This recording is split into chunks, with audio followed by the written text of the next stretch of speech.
From the moment our ancestors first laid their loved ones to rest, humanity has been haunted by one unshakable question: what lies beyond the veil of death?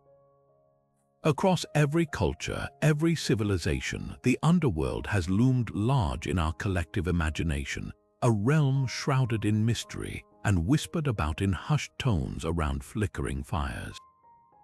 The ancient Egyptians envisioned a treacherous journey through darkened halls, weighed against the feather of truth.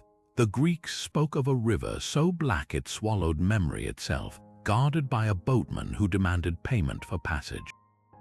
Even today, buried deep in our modern minds, that same primal curiosity lingers: what secrets wait in the shadows beneath our feet. For thousands of years, these myths weren't just stories, they were maps to the unknown, attempts to make sense of the one journey every living thing must take. And the most remarkable part, these tales share threads that stretch across continents and centuries, as if humanity was piecing together a puzzle we couldn't quite see. Why did cultures separated by oceans describe eerily similar gates, judges, and trials awaiting the departed? What truths might be hidden in these repeated symbols, these shared visions of realms where the dead wander? That's where our journey begins. Over the next 35 astonishing myths, we'll descend into the underworlds of forgotten civilizations, unpacking the secrets they left behind. You'll hear of Mesopotamian queens who ruled the land of dust, Celtic warriors feasting in ghostly halls, and Japanese spirits crossing bridges thinner than a spider's silk. Some of these tales will chill you, others might just make you question what's waiting in the dark. So if you've ever stared into the night and wondered what lies beyond this life, keep watching.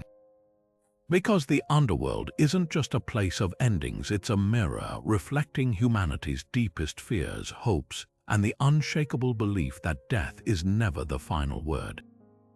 Long before the Greeks spoke of Hades or the Egyptians charted the Duat, the Sumerians told of a queen who dared walk willingly into the land of the dead and paid a terrible price for her curiosity.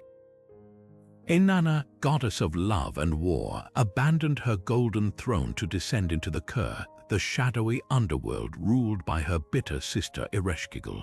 But this was no ordinary journey. At each of the 7 gates that barred her path, the guardians demanded a piece of her divine power: her crown, her jewels, even the very robes that clothed her. By the time she reached the throne room, stripped naked and trembling, she was no longer a goddess but a corpse hung from a hook like butchered meat. What makes this myth so chilling isn't just its brutality, it's the brutal truth hidden in its layers. Each gate represents a step in the unraveling of the self, the way death dismantles identity piece by piece. The Sumerians understood that dying wasn't just about the body, it was about losing what made you. But here's the twist: Inanna didn't stay dead.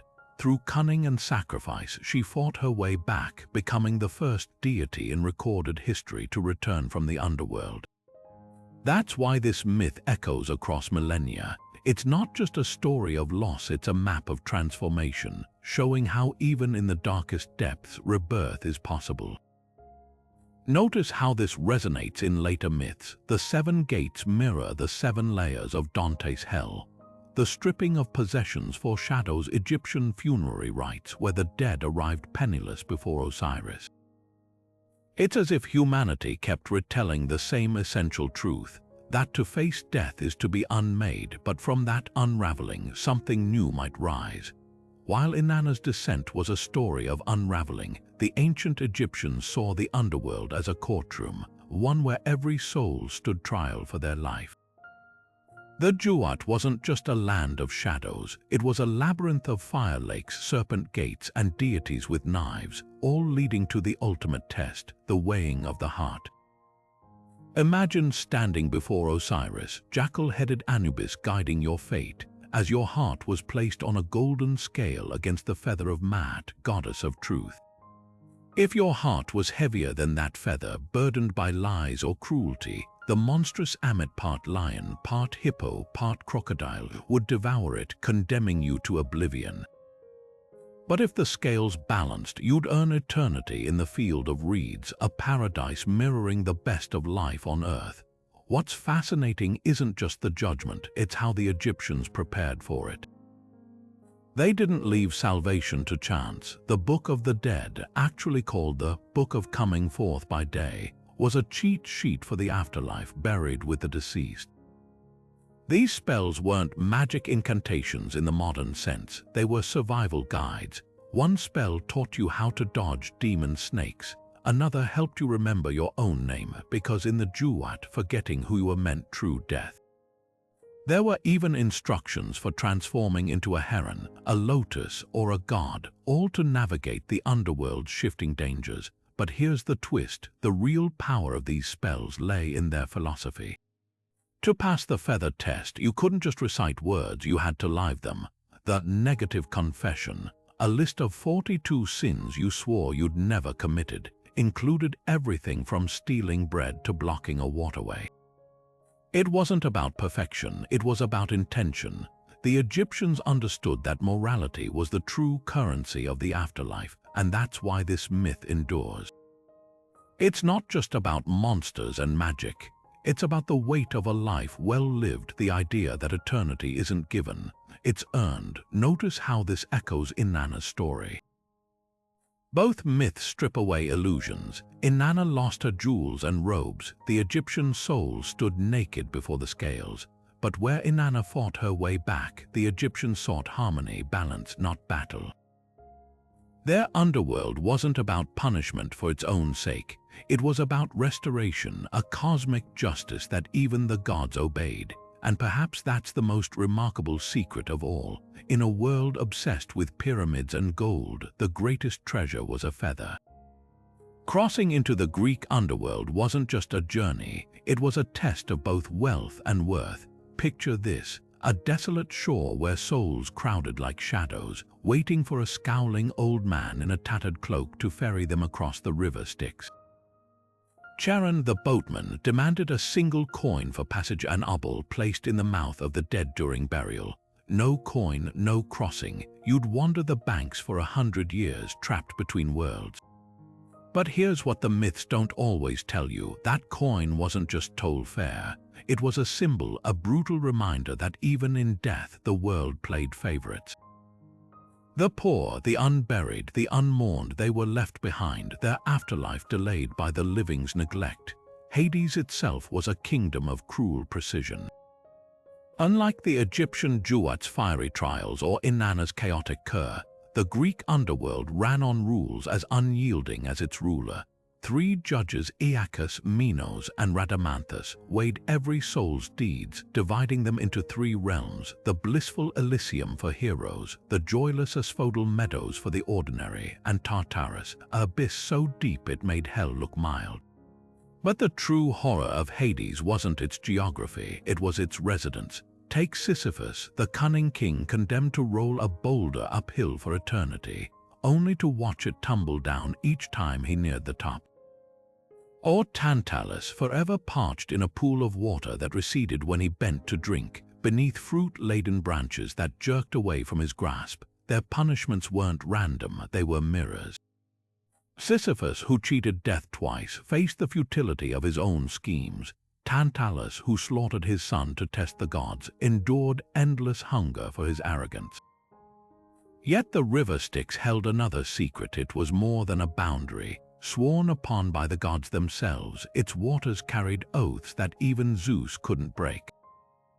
To drink from it, as the goddess Thetis dipped her son Achilles, could grant invincibility, but at a cost. The Styx didn't just separate life and death. It revealed the weight of promises, the price of power, and the fine line between divine favor and hubris. That's why this myth lingers. It's not just about skeletons and torments, it's about the unspoken contract between the living and the dead, the choices that echo beyond our last breath, and the chilling truth that in Hades, everyone gets the eternity they've earned. Notice how these themes intertwine with earlier underworlds. The Egyptian scales judged morality, Hades' judges measured deeds, Inanna's gate stripped her identity, Sisyphus' boulder crushed his pride. Across cultures, the message repeats: the underworld doesn't punish, it reveals, and perhaps that's the most unsettling secret of all. The afterlife, in every myth, is just a canvas where our true selves are painted in strokes we chose long before death. While the Greeks feared the judges of Hades and the Egyptians trembled before the scales of Osiris, the Norse saw death differently, not as a single underworld, but as a fractured reflection of life itself. At the roots of Yggdrasil, the great world tree, crouched Helheim, a mist-shrouded realm ruled by Hel, the half-living, half-rotting daughter of Loki.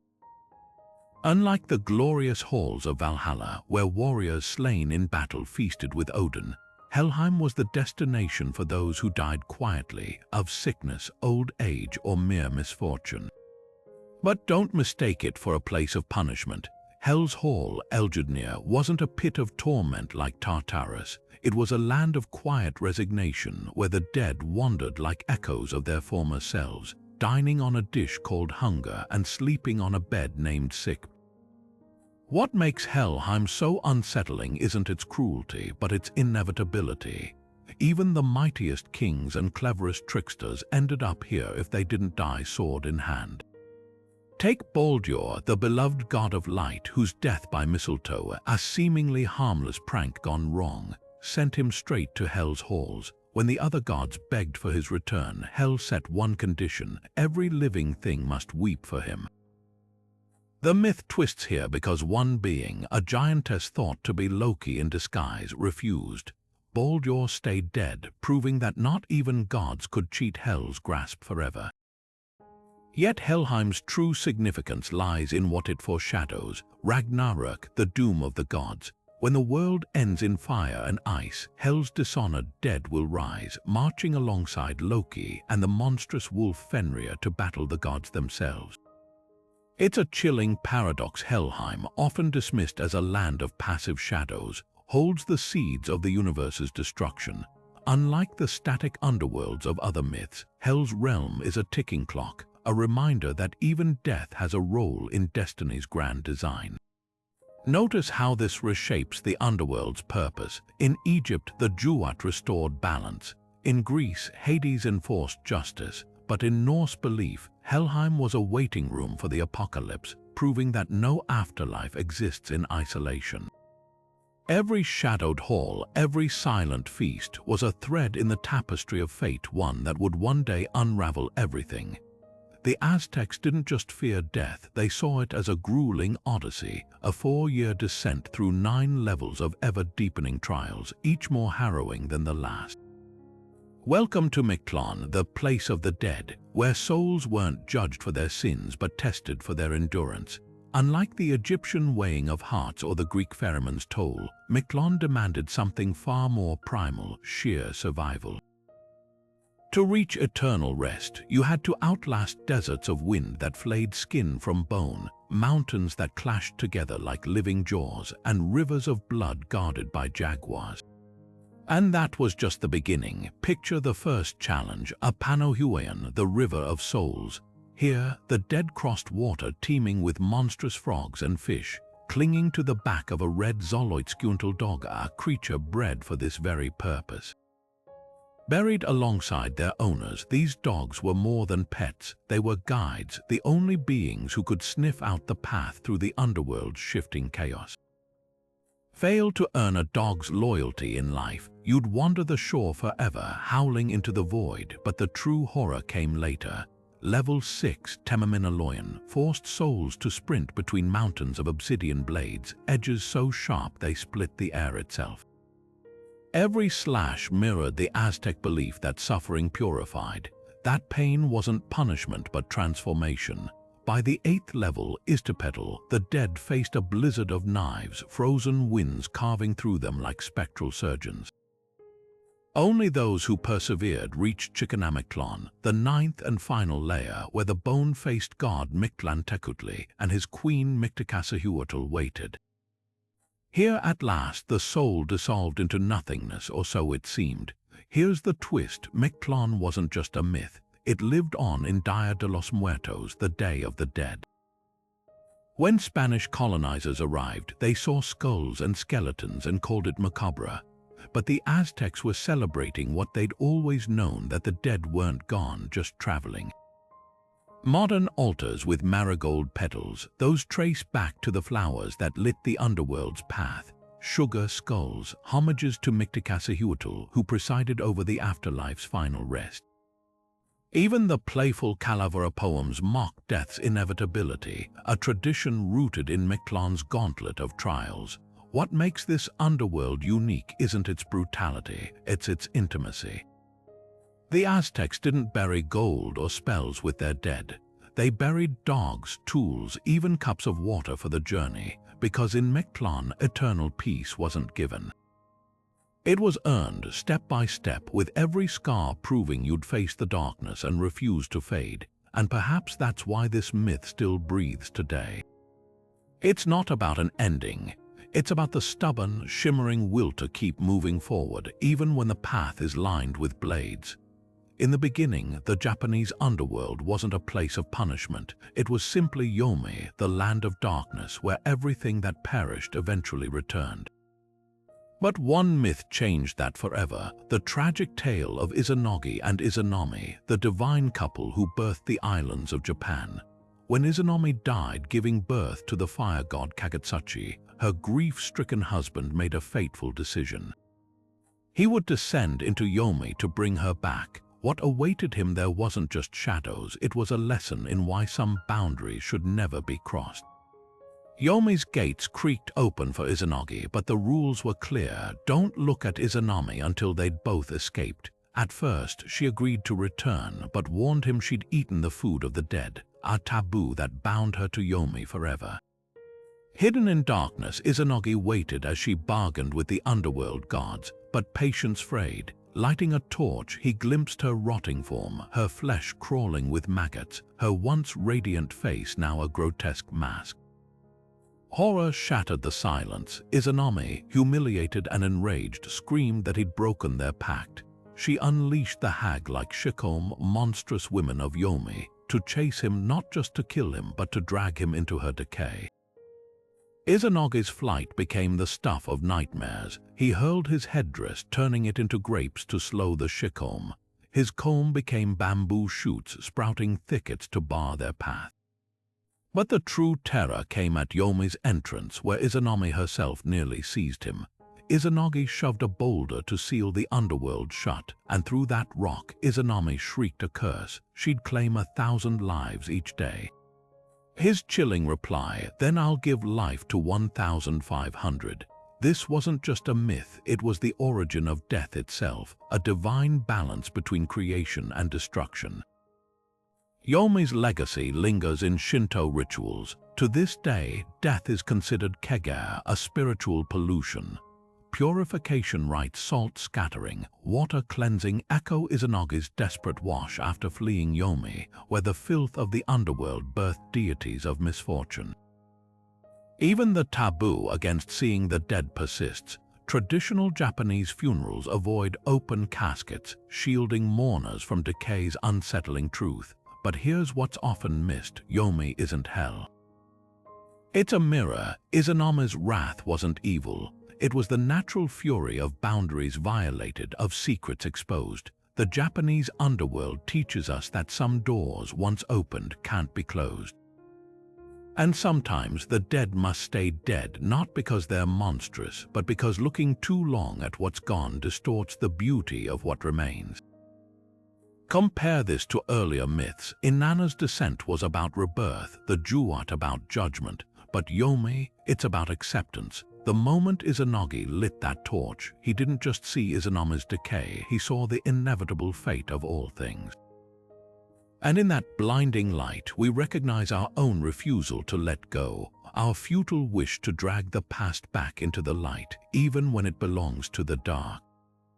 While other underworlds punished or judged, the Welsh realm of Annwn offered something far more intriguing, a feast that never satisfied, a paradise laced with peril. Unlike the desolate fields of Asphodel or the silent halls of Helheim, Annwn shimmered with golden gates and tables piled high with food that never dwindled. Yet beneath its beauty lurked an eerie truth. This was a land of impossible tests where every delight hid a trap. King Bran's warriors learned this the hard way when they returned from Annwn, their feast still fresh on their lips, only to realize centuries had passed in the mortal world. Time itself unraveled here, making Annwn less a resting place than a labyrinth for the soul. Central to this paradox was the cauldron of rebirth, a vessel said to restore the dead to life, but with one terrible catch. Those resurrected couldn't speak, their voices stolen by the cauldron's magic. This wasn't mere myth. It wove into Arthurian legend, where the warrior Will ventured into Annwn to seize the cauldron, only to lose most of his men to its guardians. The message was clear. Annwn's gifts came at a price. Even its ruler, Aron the Hunter, embodied duality, a figure both generous and ruthless, offering alliances to mortals but demanding absolute loyalty. What makes Annwn unforgettable isn't just its contradictions, but how it redefined the afterlife. While the Greeks feared oblivion and the Norse prepared for Ragnarök, the Celts saw death as a cycle of challenges and rewards. The cauldron didn't just revive the dead, it symbolized the cost of cheating fate. Those mute revenants, they mirrored the silence of forgotten ancestors, reminding the living that some boundaries couldn't be crossed without consequence. And perhaps that's why Annwn lingers in Arthur's Grail quests, not as a hell or heaven, but as a mirror to ambition. Every golden apple, every singing branch hid a warning. Paradise isn't just a place. It's a test. In Hindu cosmology, the underworld isn't a single realm of suffering. It's a meticulously organized bureaucracy of torment, with 28 distinct hells, each tailored to punish a specific sin. This is Naroka, ruled by Yomi, the god of death, who doesn't just judge souls but administers justice with the precision of a cosmic accountant. Picture a ledger where every lie, every act of greed, even every moment of neglect is tallied, and the punishment fits the crime with terrifying exactness. Steal grain, you'll be crushed under a millstone in Rorava, the hell of screams. Harm an animal, Tamasra, the hell of darkness, will blind you with eternal night. But the most chilling part, these sentences aren't eternal. They last exactly as long as your karmic debt requires, down to the second. Naroka's structure reveals a profound philosophy. Suffering isn't random but educational. Take the hell called Kumpipoka, where murderers are boiled alive in oil, not as mindless torture, but as a grotesque reflection of their actions. The heat mirrors the violence they inflicted, forcing them to feel the pain they caused. Even Yomi himself isn't a sadistic overlord. He's a dispassionate enforcer, bound by the laws of karma just as souls are. His twin sister, Yomi, embodies compassion, offering a counterbalance that hints at Hinduism's cyclical view of existence. Naroka isn't the end. It's a grueling classroom where souls learn through consequence, eventually reborn to try again. Buddhism shares this framework but twists it subtly.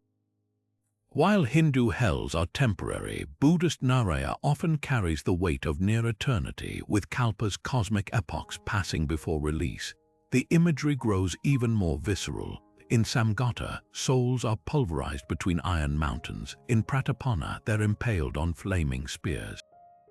Yet here's the key difference: these torments aren't imposed by deities. They're manifestations of the mind, projections of unresolved guilt and hatred. A murderer doesn't go to hell, their psyche becomes hell, trapped in a self-made prison of anguish.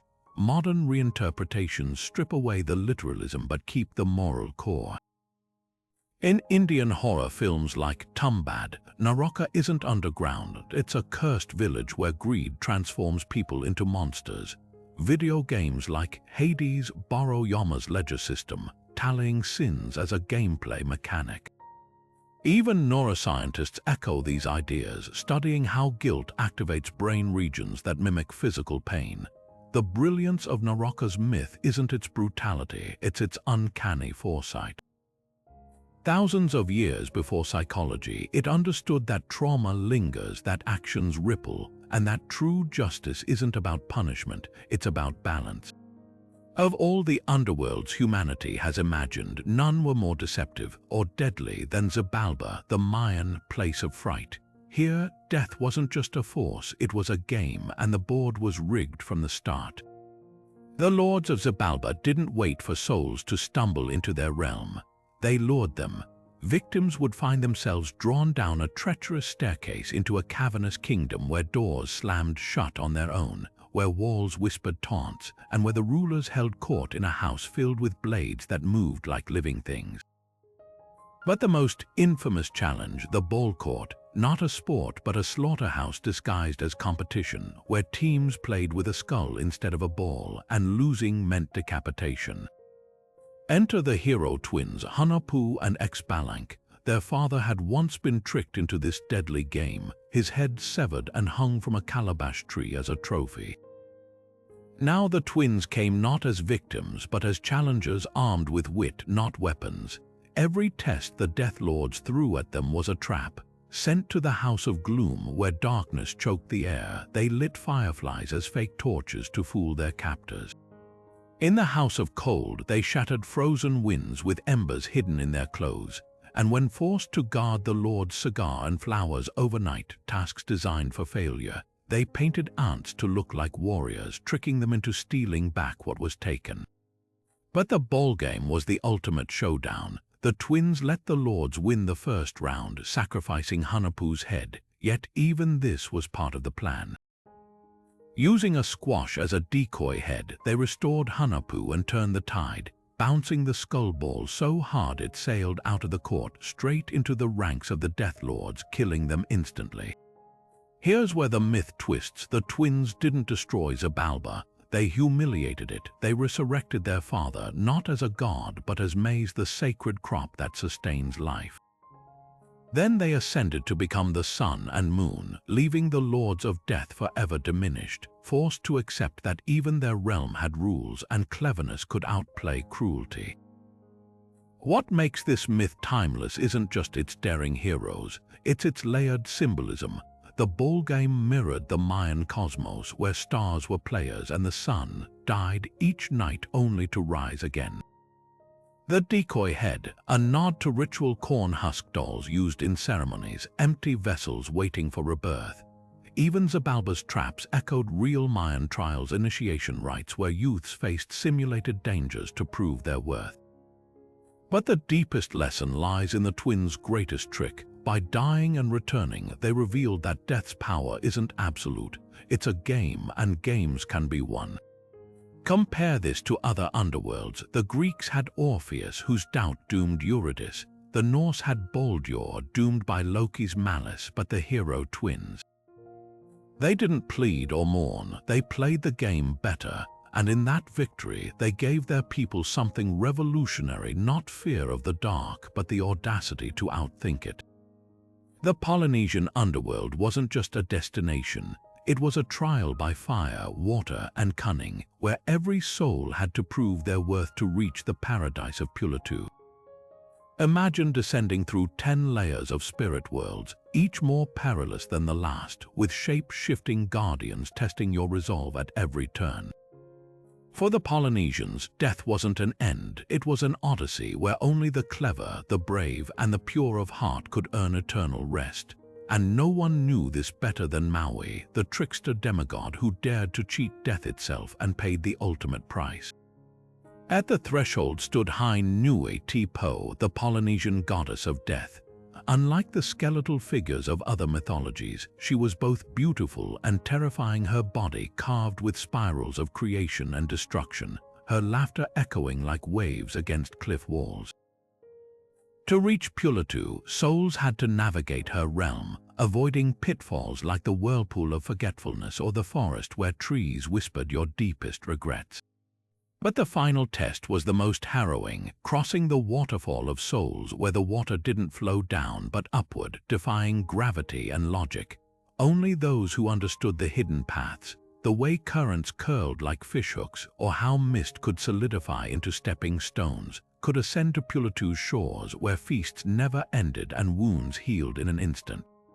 Maui's legend casts this journey in stark relief. Determined to grant immortality to humanity, he hatched a plan to crawl inside Hinui Tipo as she slept and crush her heart. But death wasn't so easily conquered. The goddess's body was lined with obsidian teeth, and when Maui's bird companions, usually silent observers, burst into laughter at the sight of him wriggling feet first into her mouth, Hein awoke. She clenched her jaws, slicing Maui in two. His failure wasn't just a cautionary tale, it was a revelation. Pulatu wasn't meant for the living. The afterlife's trials existed because peace had to be earned, not stolen. What makes this underworld unique is its fluidity. Unlike the rigid hierarchies of Hades or Naraka, Pulatu's layers reflected the ocean's tides, sometimes merciful, sometimes merciless. Fishermen who'd honored the gods might find nets full of spectral fish to guide them, while warriors who'd broken sacred vows faced waves that turned to knives. Even the tests weren't fixed. Legends speak of souls bargaining with the guardians, offering chance or hidden knowledge to bypass dangers.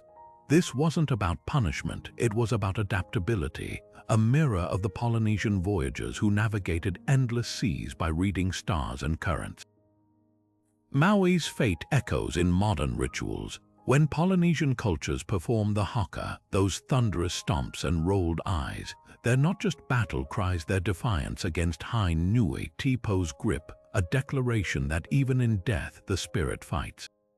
And when children are warned not to mock animals or disrespect elders, they're taught the same lesson Maui learned. Some boundaries guard the natural order, and crossing them doesn't make you a hero. It makes you a warning. Compare this to other underworlds where Osiris judged and Yama tallied, Pulatu tested. Its gates didn't swing open for prayers or gold, they responded to ingenuity and respect. And in that distinction, we see a culture that revered not just the destination, but the journey, the struggle, the unyielding truth that the afterlife isn't given. It's won. The Babylonian underworld wasn't just ruled, it was stolen in a coup that reshaped the cosmos. At the heart of this divine power struggle stood Nergal, the god of war and pestilence, a figure so fierce even other deities feared his wrath. But his path to the throne of Urkala, the land of the dead, began with an insult. Invited to a celestial banquet by the gods, Nergal refused to bow to Ereshkigal, queen of the underworld. Her rage was volcanic. She sent her vizier, Namta, to drag him before her, demanding his execution. But Nergal didn't grovel. He seized Namta by the hair, hurling him down the palace steps.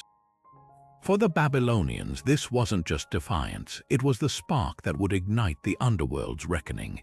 Ereshkigal's next move was cunning. She ordered Nergal to return alone to her realm, a death sentence disguised as diplomacy.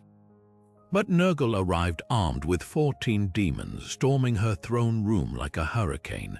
What happened next defied all expectations. Instead of executing him, Ereshkigal, mesmerized by his brutality, offered him a seat beside her as equal ruler. Some versions claim passion flared between them, others insist it was pure political calculation. Either way, Nergal's conquest was complete. He didn't just enter Urkala, he reshaped it, infusing the underworld with the same relentless energy that defined war itself. Yet the true chaos came from his alliance with Era, the god of plagues and upheaval. While Nergal ruled below, Era wreaked havoc above, unleading famines, wars, and pandemics on mortals. Babylonian texts describe Era as a sleeping giant once awakened. His destruction was unstoppable. The Epic of Era, a gripping poem from the 7th century BC, reveals how he tricked even the supreme god Marduk into abandoning his throne, leaving cities vulnerable to slaughter. Here's where the myth turns chilling. Era didn't act alone. Nergal's underworld influence fed Era's chaos, creating a feedback loop of suffering. Plagues killed mortals, swelling Urkala's ranks, which in turn strengthened Nergal's domain. Death and disaster became two sides of the same divine coin. What's fascinating isn't just the brutality, it's the Babylonians' acute understanding of systemic collapse. They saw plagues and wars not as random tragedies, but as symptoms of a cosmic imbalance where gods gambled with mortal lives. Nergal's theft of the Underworld throne wasn't just a power grab, it destabilized the natural order, making death an active force rather than a passive end. Unlike the Egyptian Duat's meticulous justice or Yomi's solemn decay, Urkala under Nergal became a reflection of humanity's darkest hours, a realm where chaos wasn't the exception but the rule. Modern echoes of this myth linger in our language. When we speak of hell on earth, we're channeling the Babylonians' dread of Era's rampages. When epidemiologists trace how plagues ripple through societies, they're unknowingly recounting Era's legacy. Even the archetype of the rebel Lucifer, Prometheus, finds an early blueprint in Nergal, the god who stormed death's gates and made them his own, but the most unsettling lesson. The Babylonians warned that when gods fight, mortals pay the price, and in a world still battered by forces beyond our control, that's a truth as old as Urkala itself. The rivers of Tuonla didn't flow like ordinary waters. They moved with the slow, deliberate pull of a nightmare, thick as tar and blacker than a winter's midnight. This was the Finnish underworld, a realm where the dead drifted in silent boats, their oars rusted, their voices stolen by the icy breath of Tuoni, lord of the dead.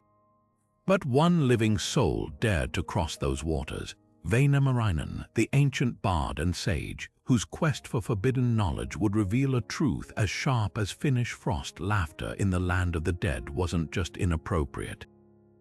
It was lethal. Väinämöinen's journey began with a desperate need. To complete his magical cantel, a harp of unmatched power, he needed materials no living hands could gather, strands from the loom of Tuoni's daughter, woven with the whispers of the departed.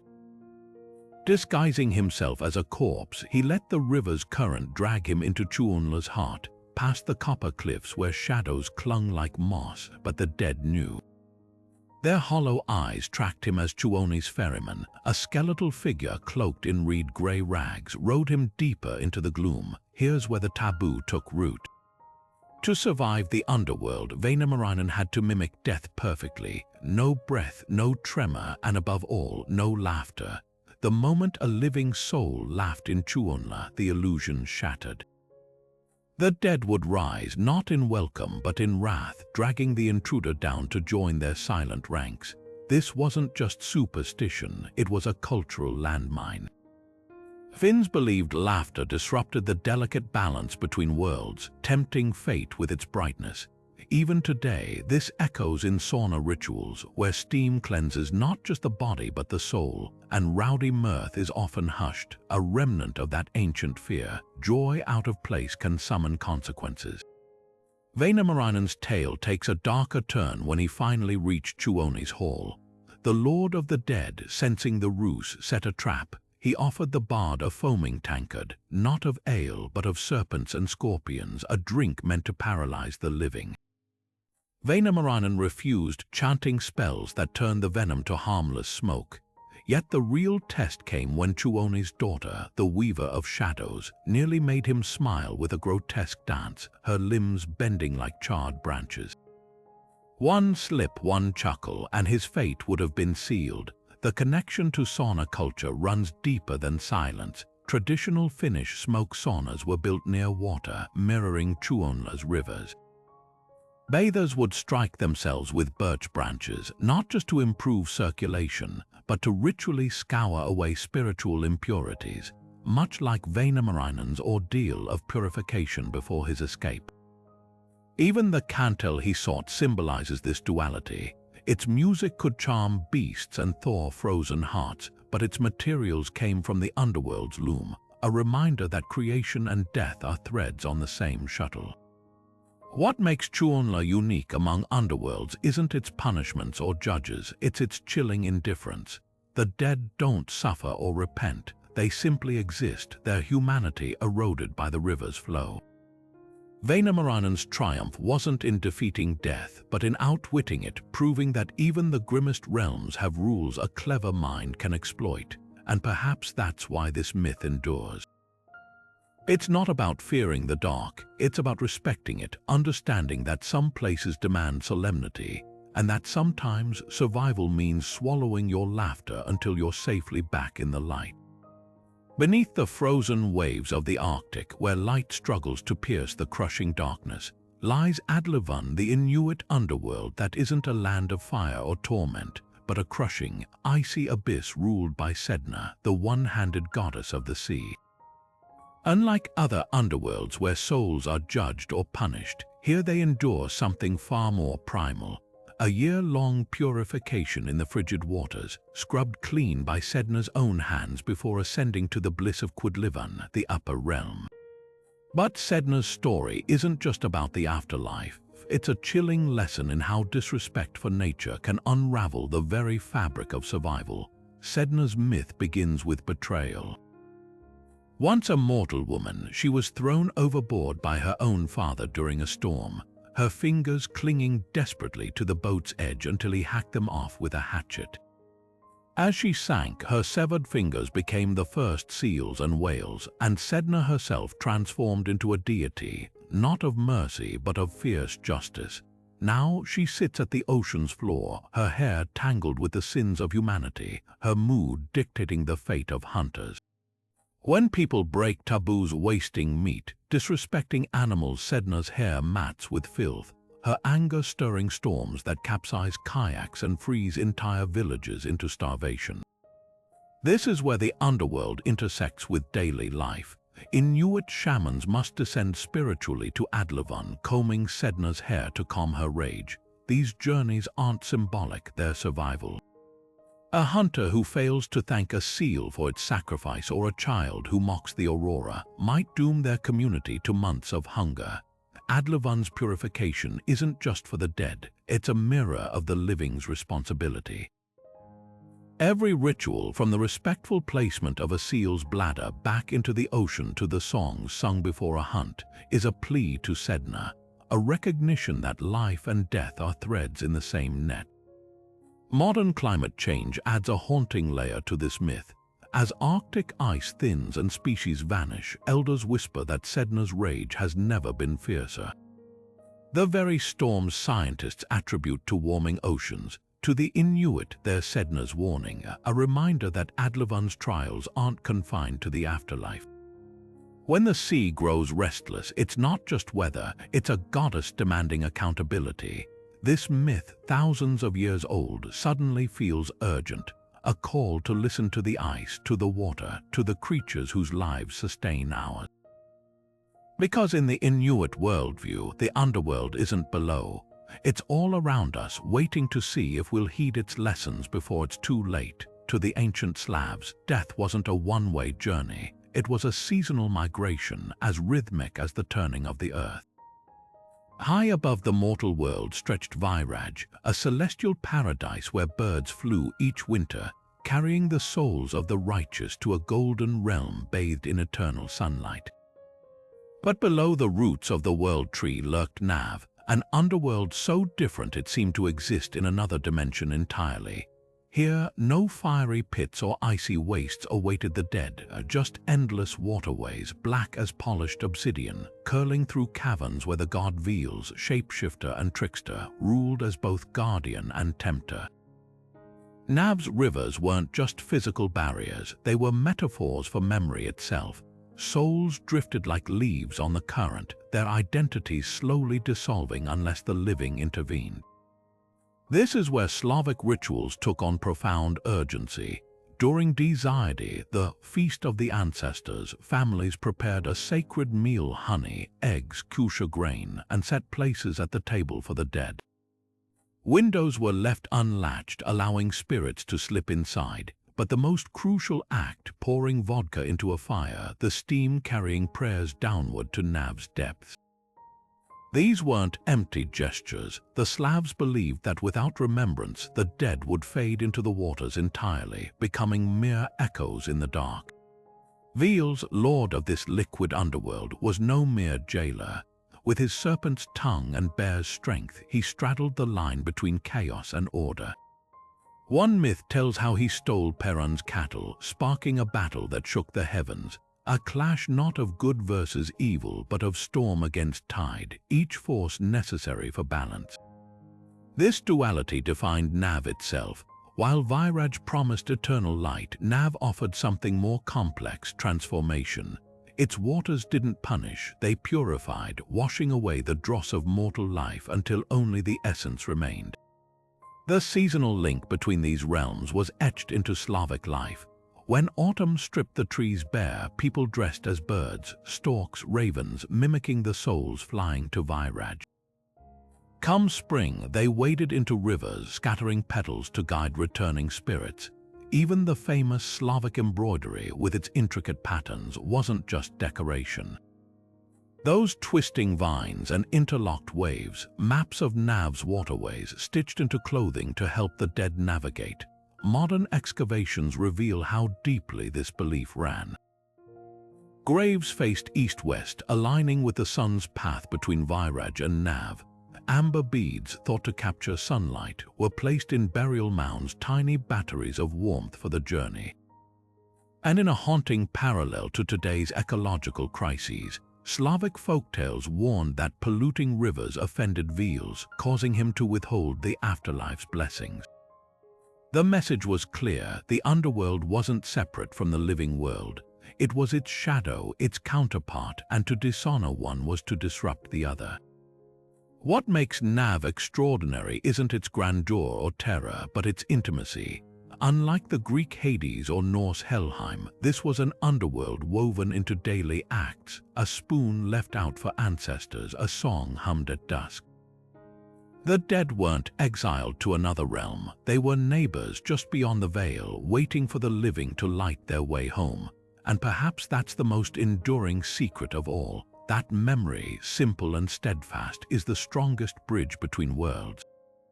In the heart of China's underworld lies a bureaucracy more intricate than any imperial court, a labyrinth of 18 levels, each a meticulously designed chamber of torment tailored to punish specific sins. Here, souls don't simply suffer, they face consequences with surgical precision. The greedy are fed molten gold until their insides crystallize. Liars have their tongues torn out by iron hooks.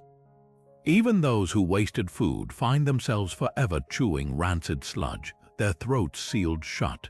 At the center of this judicial nightmare sits Yanluo Wang, the stern king of hell, flanked by ox-headed and horse-faced enforcers who tally sins in ledgers thicker than ancient dynastic records. But Du isn't just about punishment, it's a moral ledger balancing cosmic debts. Take the infamous Mountain of Knives in the 7th level, where adulterers are forced to climb barefoot. The cuts aren't random, they mirror the emotional wounds inflicted in life.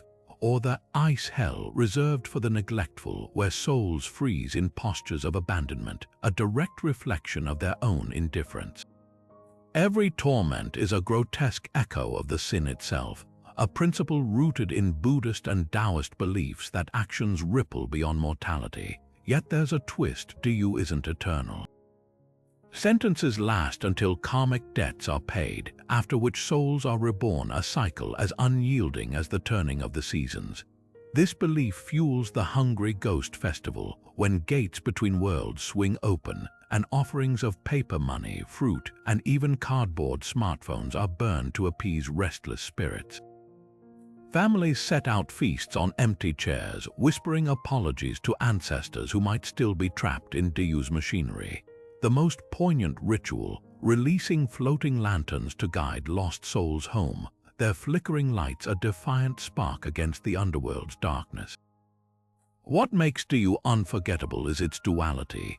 It's not just a place of fear, it's a mirror held up to society, a reminder that every cruelty, every betrayal, every selfish act doesn't vanish with death. It waits patiently in the shadows, ready to be measured, and perhaps that's the deepest lesson hidden in these 18 levels. Hell isn't just where we go. It's what we carry inside long before we arrive. Deep beneath the red earth of Australia, where the scorching sun gives way to cool darkness, lies a hidden world most never see, but every Aboriginal nation knows. This isn't just an underworld, it's the Dreamtime's living heartbeat, a subterranean tapestry woven from ancestral memory and the land itself.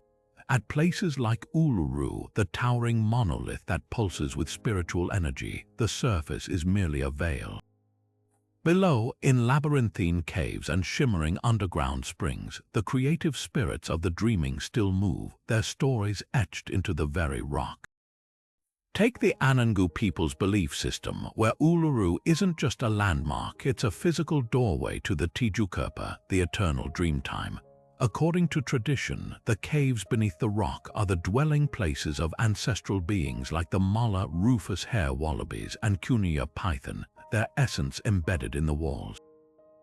A single groove in the stone might mark where a warrior threw his spear in the dreaming. A waterhole hides the breath of the Wanampi serpent spirits who control rain. This underworld isn't a static realm of the dead, it's dynamic, pulsing with the same energies that shape the desert above. What makes this underworld unique is its fluidity between past and present. When elders speak of ancestors going into the ground, they don't mean vanishing. They're joining a continuum where time collapses, a space where a song sung today might echo a ritual performed 40,000 years ago. The Pitjantjatjara tell of Mamu, mischievous spirits who lurk in caves, stealing children who wander too close. But these aren't mere bogeymen. They're manifestations of the land's raw, untamed power, reminders that the underworld demands respect. Sacred ceremonies reinforce this connection. During Inma ritual dances, performers don't just reenact dreamtime stories. They channel them, their bodies becoming conduits to the world below. The rhythmic pounding of feet mimics the ancestral footsteps still vibrating through the earth, while ochre body paint mirrors the hues of subterranean clay. Even the didgeridoo's drone isn't just music. It's the voice of the underground, its vibrations tuned to frequencies the spirits recognize. Modern science adds a haunting layer to these beliefs. Geologists have discovered vast aquifers beneath the desert, water systems older than human civilization. To Aboriginal cultures, these aren't mere reservoirs, they're the Kalpuru, the lifeblood of the dreaming, proof that the underworld sustains the land above. When uranium miners tried to drill near sacred sites in the 20th century, elders warned of disturbing the Kur'anpa spiritual essence below. Decades later, radiation leaks proved their fears prescient. The dreamtime underworld, it seems, guards its secrets fiercely. Perhaps the most profound lesson lies in the Aboriginal concept of country, the idea that land isn't owned but belongs to a network of living and ancestral spirits. When tourists climb Uluru, they're not just trespassing on physical space, they're trampling over thresholds to the underworld, disrupting a dialogue between worlds that's endured for millennia. That's why the Anangu fought for decades to ban the climb, finally succeeding in 2019. Their victory wasn't just political, it was spiritual, a reaffirmation that some gateways should remain closed, some mysteries left undisturbed. Unlike the fiery hells of other myths, the Dreamtime Underworld offers neither punishment nor reward, just existence in its purest form. It's a realm where every rock, every river, every gust of wind carries the whispers of those who shaped it. And in that truth lies its power. This isn't a land of endings, but of endless becoming, where the past isn't buried. It breathes. In Zoroastrian belief, the moment of death isn't an end, it's a reckoning, a crossroads where every soul faces the Chinvat Bridge, a passage so thin it could slice the wind.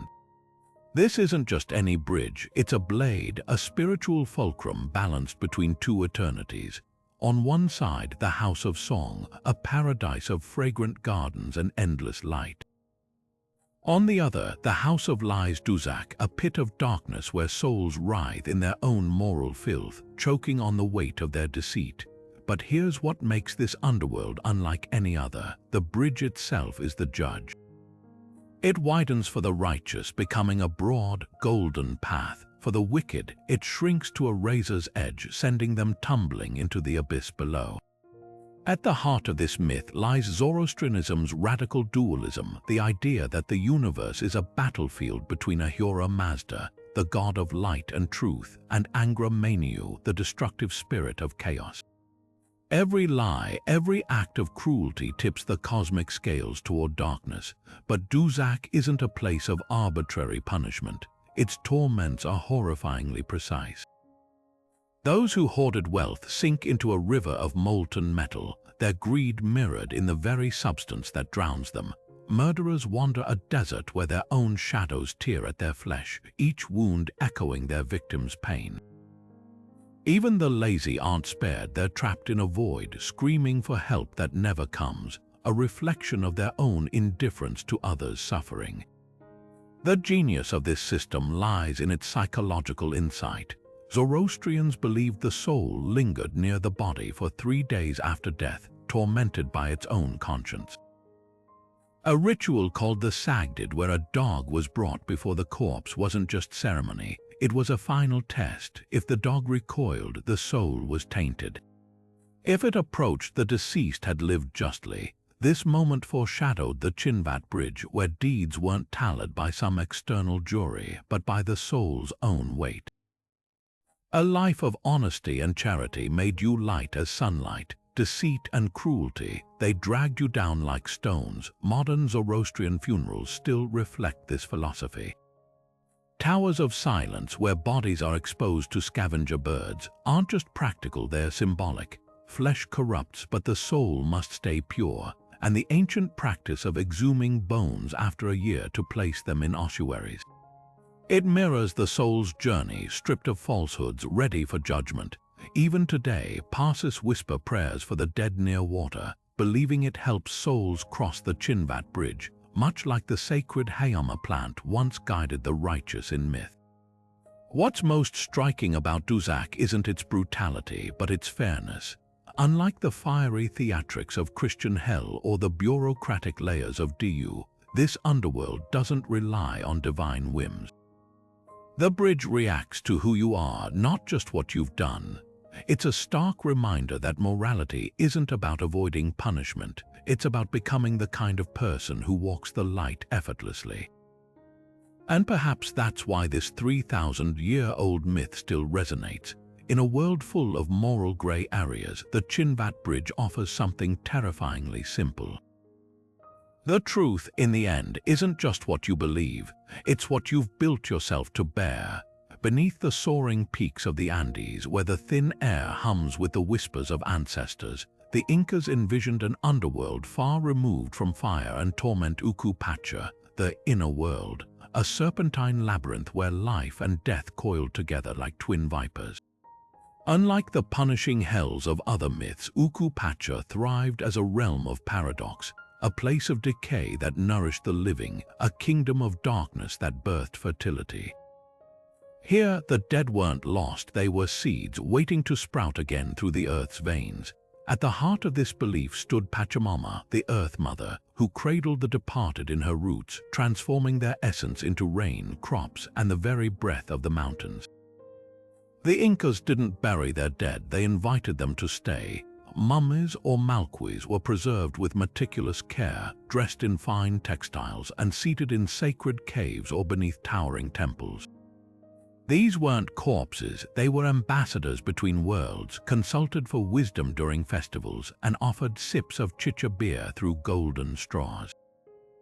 When drought withered the fields or earthquakes rattled the stones, priests carried the mummies into sunlight, believing their presence could soothe Pachamama's temper. The underworld wasn't a distant void, it was a living layer of reality, as close as the soil beneath their feet. Pachamama's role in death rituals reveals the Incas' profound intimacy with the cycle of existence. During Capacocha, the most sacred ceremony, children chosen for their purity were given coca leaves and maize beer, then laid to rest in icy peaks. Far from sacrifices, they were Apu's divine messengers sent to Uku Pacha not as victims but as honored guests. Their frozen bodies, preserved for centuries, still wear expressions of serenity, their cheeks flushed as if dreaming. modern archaeologists discovered one such girl, known as the Luleloko Maiden, her braids perfectly intact, a half-chewed coca quid still in her mouth. To the Incas, she wasn't gone. She'd crossed the threshold to sit with Pachamama, her energy fueling the springs that quenched the empire's thirst. The serpent symbolized this eternal exchange. Amaru, the mythical serpent deity, slithered through Uku Pacha's tunnels, its scales stirring the waters that fed terraced farms. When priests channeled its power, they wore belts studded with serpent heads, their rituals mimicking the creature's sinuous movement.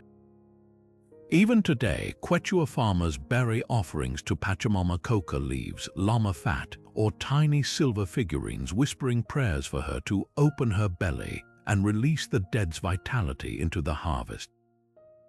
What makes Uku Pacha extraordinary isn't just its lack of fear, but its celebration of reciprocity. The dead fed the living honored the dead. Unlike the solitary judgments of other underworlds, this was a collective dance, a reminder that decay and growth are the same rhythm. And high in the Andes, where glaciers melt into rivers and potatoes push through rocky soil, that truth still hums beneath every footstep. The underworld isn't below, it's within. The afterlife in Yoruba belief isn't just a destination, it's a reflection of character carved into the very fabric of existence. For those who lived with honor, Unraveled awaited, a paradise of abundance where ancestors feasted under the sacred Iroko tree, their laughter blending with the wind. But for the deceitful, the cruel, the ones who broke sacred taboos, their fate was Apadi, the broken heaven, a fractured realm where the sky itself was shattered, leaving souls to wander a barren wasteland without peace, without voice, cut off from the wisdom of their lineage.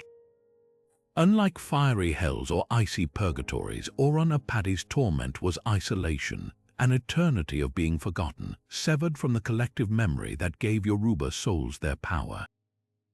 This division wasn't arbitrary. The Yoruba saw morality as a cosmic balance where actions rippled through time.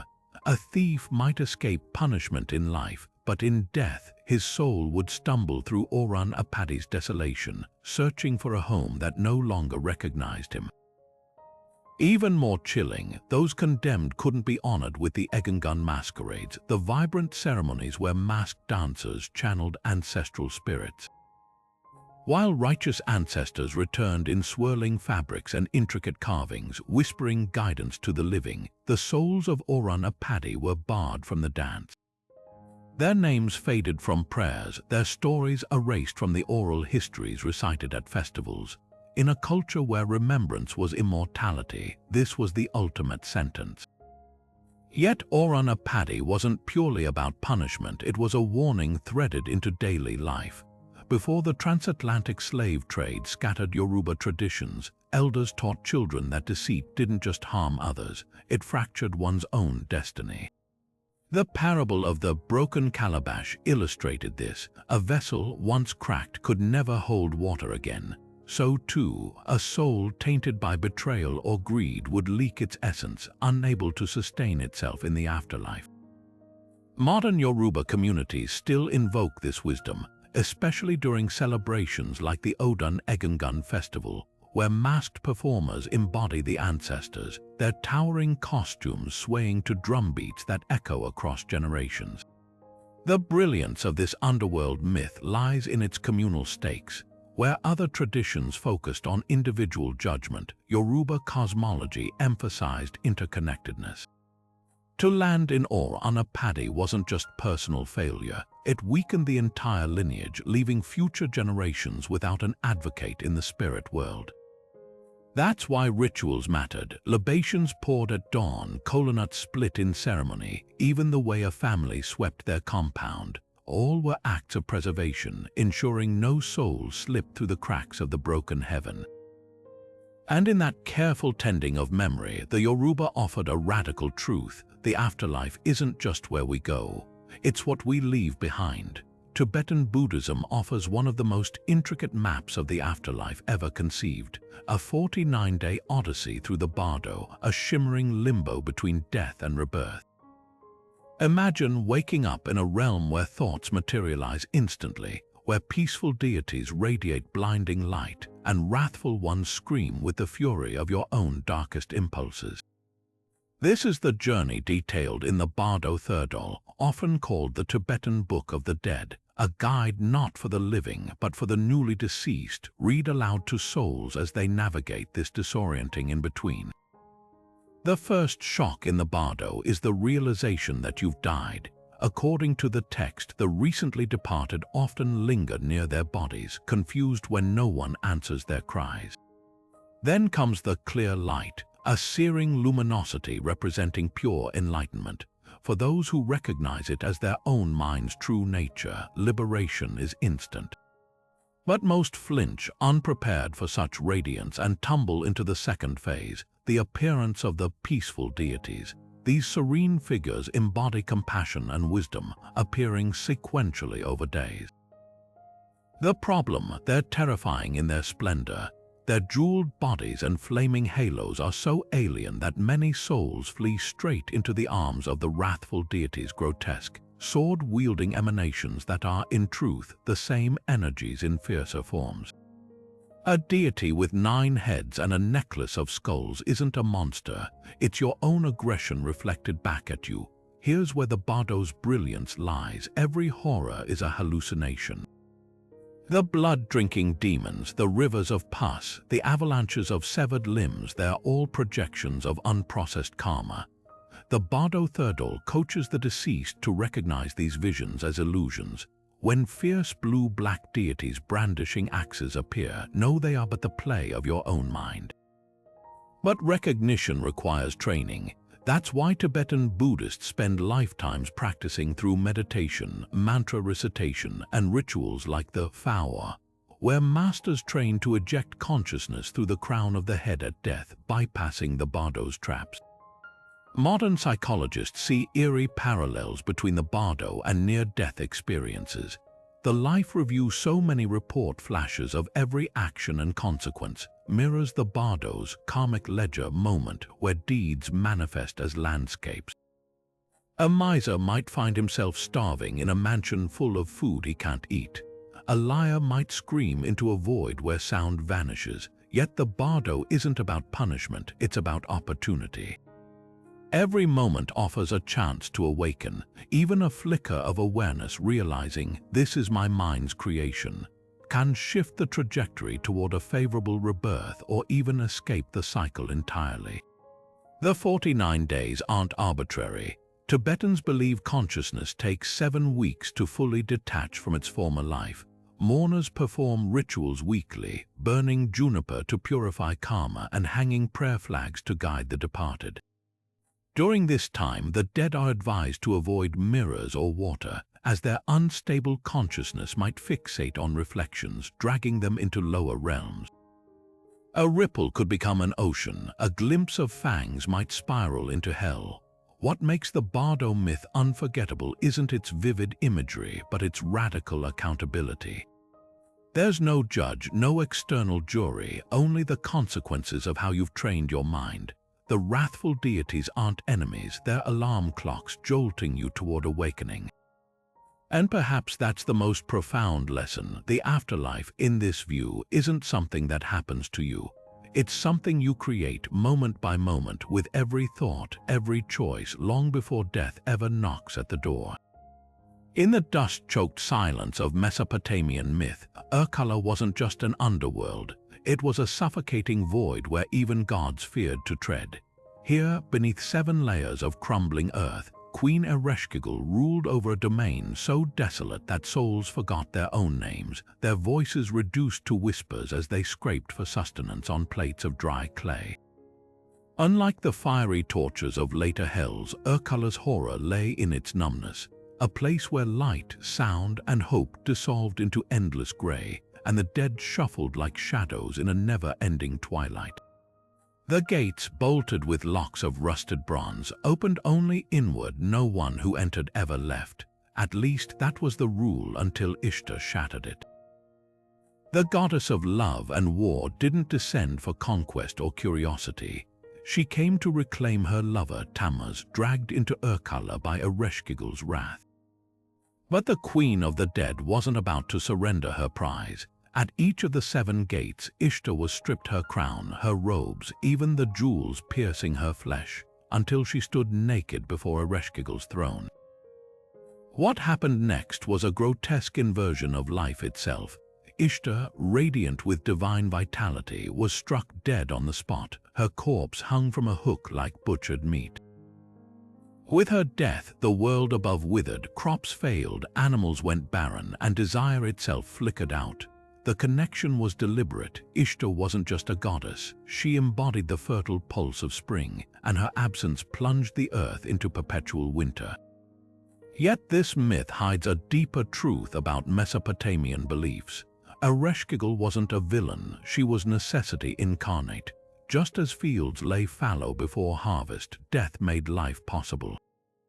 When the gods finally intervened, forcing Ereshkigal to revive Ishtar with the water of life, there was a catch. Tammuz would spend half the year in Urkala, returning to the surface only when Ishtar did. This cyclical dance, descent and return, withering and blooming, mirrored the brutal rhythms of agriculture in the Fertile Crescent, where flood and drought dictated survival. The myth didn't just explain seasons, it ritualized them. Women wept for Tammuz in midsummer, their tears coaxing him back from the underworld like rain on parched soil. The genius of Urkala's portrayal lies in its sensory deprivation. Where other underworlds punished with fire or ice, this one erased identity through monotony. The dead didn't suffer, they faded, their essence ground down by the eternal sameness of dust and silence. Even their food, clay, ash, and bitter water, wasn't about torment but erasure. To eat the food of the dead was to become one of them, a concept echoed in Greek myths of Persephone's pomegranate seeds. Ishtar's resurrection, then, wasn't just a victory, it was a rebellion against oblivion itself, a reminder that even in the bleakest depths, the spark of return never fully dies. Modern excavations of Mesopotamian tombs reveal how deeply this belief ran. The dead were buried with offerings of real food, not as sustenance for the afterlife, but as proof they hadn't yet succumbed to Urkala's grim feast. Cylinder seals depict Ereshkigal enthroned amidst swirling chaos, her skeletal hands cradling a broken scepter, a warning that all power crumbles before her. Yet in the same art, Ishtar often appears not as Ereshkigal's rival, but as her counterpart. One brings life, the other takes it. One ascends, the other descends. Together, they form a cycle as old as the Tigris and Euphrates, where every flood's destruction carries the promise of new silt, new growth, and the stubborn truth that even dust can bloom again. Beneath the turquoise waves of Hawaii, where sunlight dances on coral reefs, lies a realm far darker than the ocean's surface suggests. Lua Omilu, the underworld ruled by the shark god Kanaloa. But this isn't some sunless pit of torment. It's a shifting, liquid labyrinth where souls don't just drift, they leap, bounding between islands like dolphins riding currents, their fate tied to the tides and the whispers of their ancestors. At Lua Omilu's heart stands the hulking figure of Milu himself, a deity as complex as the sea, part guardian, part predator, his jaws capable of devouring the unworthy or guiding the lost home. What makes this underworld extraordinary isn't just its aquatic nature, it's the intimate bond between the living and the dead. Hawaiians believed that after death, souls faced a choice: leap into the mouth of Milu and be judged, or resist and risk wandering as restless ghosts. But even judgment carried nuance. Those who'd lived with courage and integrity might transform into Omakua family guardian spirits, taking the form of sharks, owls, or other animals to watch over their descendants. A grandmother could become a tiger shark, her dorsal fin recognized by unique markings. A warrior might return as an owl, his haunting calls echoing advice on battle nights. This wasn't superstition, it was a sacred contract between generations where the dead never truly left. The journey to Lua Omilu mirrored the perilous voyages of early Polynesian navigators. Souls had to cross the channel between islands, evading the giant octopus Kuwaha Ilo, whose tentacles dragged the unwary into deeper darkness. Survivors reached the black sand shores of Milu's domain, where the god's voice rumbled like submerged lava, sometimes offering riddles that tested wisdom, other times delivering verdicts with the finality of a crashing wave. But here's the twist: Lua o Milu wasn't eternal. Just as the ocean cycles water from depths to surface, souls could be reborn, their essence carried back to the living world in the belly of a passing whale or the cry of a newborn child. This belief shaped Hawaiian life in visceral ways. Fishermen encountering sharks would offer chants, recognizing a possible ancestor. Families buried the umbilical cords of newborns in special gourds, ensuring the child remained connected to their aumakua. Even today, when a rare white shark appears off Maui or a storm petrel circles a homestead, elders nod knowingly. The veil between Lua o Milu and our world has always been thin. The brilliance of this myth lies in its fluidity. Unlike static heavens or hells, Lua o Milu reflects the ocean's nature: endless motion, boundless connections. A soul isn't sentenced, it evolves, its destiny as changeable as the tides. And in that truth, Hawaiians found both warning and comfort. The afterlife isn't a distant realm. It's the next wave in an unbroken circle, carrying us forward even as it pulls us back. Long before flames and brimstone dominated Christian imagination, the Hebrew Bible described Sheol, a shadowy pit beneath the earth where all souls drifted indistinctly, righteous and wicked alike. Imagine a vast silent cavern where the dead faded like smoke, their existence reduced to faint echoes of who they once were. This wasn't punishment, just emptiness, a holding cell for souls cut off from Yahweh's presence. But as theological ideas collided, Persian dualism, Greek philosophy, apocalyptic fervor, Sheol began to fracture. By the time of Jesus, Jewish texts like the Book of Enoch spoke of compartments: paradise for the righteous, later called bosom of Abraham, and Gehenna, a flaming valley inspired by Jerusalem's cursed garbage dump where rebels against God would burn. The New Testament amplified this division. Jesus' parables painted hell as irreversible, a place where the rich man in Luke begged for a drop of water while Lazarus rested in Abraham's embrace. Yet early Christian views still wavered. Some church fathers, like Origen, argued hell's fires were purgative, not eternal, and that even Satan might eventually be redeemed. But Augustine's 5th century writings slammed that door shut. His vision of hell as endless, deliberate torment fused with Roman imperial imagery. Rebels like Satan weren't just defeated, they were made examples of, chained in a cosmic prison designed to showcase divine justice. Then came Dante. His Inferno wasn't just theology, it was geopolitical allegory, with Satan frozen waist-deep in Lake Cocytus, his 3 mouths eternally chewing Judas, Brutus, and Cassius.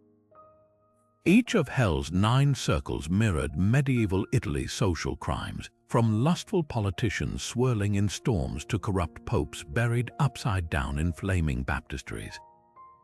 Dante's genius was making hell feel bureaucratic: demons with ledger books, rivers of boiling pitch, and punishments that fit the crime like twisted poetry. A flatterer drowned in excrement, a heretic burned in a tomb shaped like their own shattered beliefs.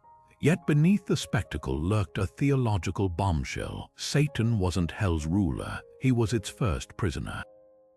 The archangel who dared defy God now stood immobilized, his wings fanning the very icy winds that bound him.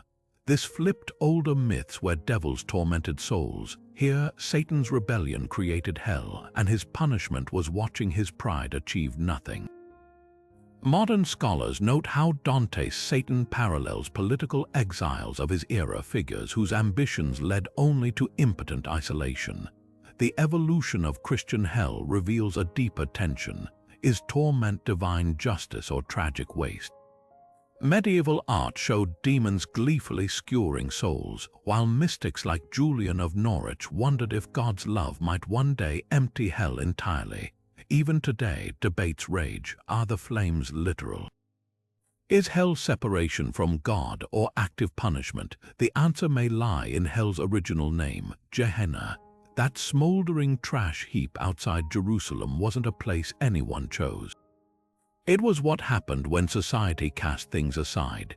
Perhaps hell's true horror isn't the fire, but the realization that some choices like pride or cruelty can make us unreachable even to grace itself. In a universe where most myths warn of underworlds awaiting us after death, the Gnostics flipped the script with a terrifying revelation. This world itself is the prison. At the heart of their belief lay the archons, shadowy rulers of a false reality, and the demiurge, a twisted creator god who fashioned the material world not as a gift but as a trap. Imagine waking up to realize everything you see, the sky, the trees, even your own body, is an elaborate illusion, a cage designed to keep your divine spark enslaved. This wasn't just philosophy, it was a spiritual war cry, and the only weapon was gnosis, the secret knowledge that could shatter the illusion. The archons weren't typical demons. In Gnostic texts like the Apocryphon of John, they're described as soulless bureaucrats enforcing the demiurge's laws with chilling efficiency. Some took forms borrowed from the zodiac, their celestial masks hiding their true nature as cosmic jailers. Others lurked in the spaces between stars, manipulating human history like puppet masters flooding cities, toppling kingdoms, and seeding religions to keep souls distracted. Their greatest trick, convincing humanity that this world, with its suffering and decay, was all that existed. The archons fed on fear, ignorance, and blind obedience, thriving whenever someone bowed to earthly power or mistook the demiurge for the true god. Yet the Gnostics refused to kneel. Hidden in their gospels, banned, burned, and buried by orthodox authorities were maps to liberation. Gnosis wasn't about memorizing scriptures or following rituals. It was an explosive awakening, a realization that the soul was a fragment of the true, boundless divine, lost in this fabricated world. The Gospel of Thomas put it bluntly: if you bring forth what is within you, what you bring forth will save you. If you do not bring forth what is within you, what you do not bring forth will destroy you. This was the ultimate rebellion, to remember your origin, to see through the archon's lies, and to reclaim your place in the pleroma, the realm of light beyond the demiurge's grasp. Modern echoes of this myth abound. When sci-fi films like The Matrix depict humans trapped in a simulated reality, their heroes fighting to free minds, they're channeling Gnostic themes. Even psychologists recognize parallels. The archons resemble our inner demons, the self-doubts and societal conditioning that chain us to unfulfilling lives. But the Gnostics went further. They didn't just diagnose the problem, they offered a cure. Meditation, sacred dialogues, and even encounters with divine messengers like Sophia, wisdom, could pierce the veil. Some texts describe souls slipping past the archons at death, hurling passwords and symbols like spiritual keys to unlock the gates between worlds. The brilliance and horror of this myth lies in its inversion. Heaven isn't up there, it's already here, masked by layers of deception. Hell isn't fire and pitchforks, it's a life spent unaware, chasing empty promises in a world designed to keep you hungry. And salvation, it's not earned through piety or suffering, but by daring to question everything, to seek the spark within that the archons could never touch. In a universe of illusions, that spark is the one thing they fear, because once ignited, no prison, no demiurge, no shadow can hold it. Off the storm-lashed coast of Ireland, where the Atlantic gnaws at jagged cliffs, lies a lonely island cloaked in mist and legend, Duat, the House of Dawn. This wasn't just a rocky outcropping, it was the gateway to the Irish underworld, ruled by Dawn, a shadowy figure as ancient as the land itself. Unlike the fiery pits or icy hells of other myths, Duat was a gathering place, a spectral waiting room where the dead assembled before continuing their journey. But here's what chills the blood: Dawn wasn't some distant god. He was once mortal, a king of the Milesians, Ireland's mythical ancestors. According to the Liber Gabola Iren, Don drowned during the invasion of Ireland, his arrogance sealing his fate. As his brothers claimed the land, the sea claimed him, transforming him into the guardian of the departed, his island a beacon for every soul leaving Ireland's shores. The connection to megalithic tombs like Newgrange isn't coincidence, it's an echo of older beliefs. Newgrange, with its massive stone passage aligned to the winter solstice, was a portal between worlds long before Don's legend took root. The dead weren't buried, they were planted, their bones mingling with the earth to ensure rebirth, much like the sun's return after the solstice. Duat served a similar purpose. Folktales describe how the dead would linger there, sometimes for centuries, before moving on to Tir na an Og, or the otherworld. The island's location, visible from the Beara Peninsula on clear days, was no accident. It stood as a reminder that death wasn't an end, but a threshold as cyclical as the seasons. What makes Duat uniquely eerie is its intimacy with the living. Fishermen swore they heard ghostly cries over the waves when storms approached, warning them to turn back. Families left offerings on nearby beaches, bread, salt, even drops of whiskey to ensure their ancestors' safe passage. Even today, the phrase, "May Don receive you," lingers in some Gaelic farewells, a vestige of this ancient belief. The island itself is real. Modern maps label it as Bull Rock, but its waters remain treacherous, with currents that drag relentlessly westward, as if the dead still whisper for company. The brilliance of this myth lies in its duality. Don isn't a vengeful god or a merciful judge. He's a reluctant host, bound to his role by his own failings. His island isn't a place of torment, but of pause, a cosmic antechamber where the dead prepare for whatever comes next. And in that liminal space, the Irish found comfort. The dead weren't lost, they were just waiting, gathered on a windswept rock, watching the tides until the moment came to sail beyond the horizon, toward whatever waited in the west's golden light. Ancient Korea's underworld wasn't ruled by one god. It operated like a draconian courtroom, with 10 meticulous kings presiding over 10 specialized courts, each dissecting a different facet of human sin. This was Geok, the Joseon-era hell, where souls faced judgment with a precision that mirrored Confucian values. The very first king, Qin Guang Wang, greeted newcomers with a ledger thicker than oak, tallying every act of filial impiety, the gravest crime in a society built on ancestor reverence. A son who neglected his parents' graves might find himself strapped to a bronze pillar, scorched by flames until his skin cracked like drought-stricken earth. A wife who disrespected her in-laws could be forced to kneel on a mountain of shattered porcelain, each shard engraved with her cruelest words. But the true horror unfolded in the Fifth Court, ruled by Yanluo Wang, where liars and fraudsters were punished with surgical cruelty. Their tongues, stretched by hooks, were sliced into ribbons matching every falsehood they'd uttered. Yet even this paled next to the Eighth Court, where King Biancheng dealt with the unforgivable, those who abused power. Corrupt officials were fed feet first into grinding mills, their bones pulverized to dust, only to reform and repeat the cycle. The symbolism was unmistakable. Just as they'd ground the weak beneath them, now the machinery of hell turned them into mere grist. Amidst this grim bureaucracy lurked the Dokibai, mischievous goblin spirits wielding iron clubs studded with spikes. These weren't mere torturers, they were cosmic tricksters exposing hypocrisy with brutal wit. A merchant who'd shortchanged customers might find his coins melted and poured down his throat. A hypocritical scholar could be forced to recite his pompous essays backward while ink demons tattooed his contradictions across his skin. The Dokibai's laughter echoed through the courts, a reminder that in Geok, justice wasn't just about pain. It was about humiliation, the unraveling of every lie that had cushioned a sinner's ego.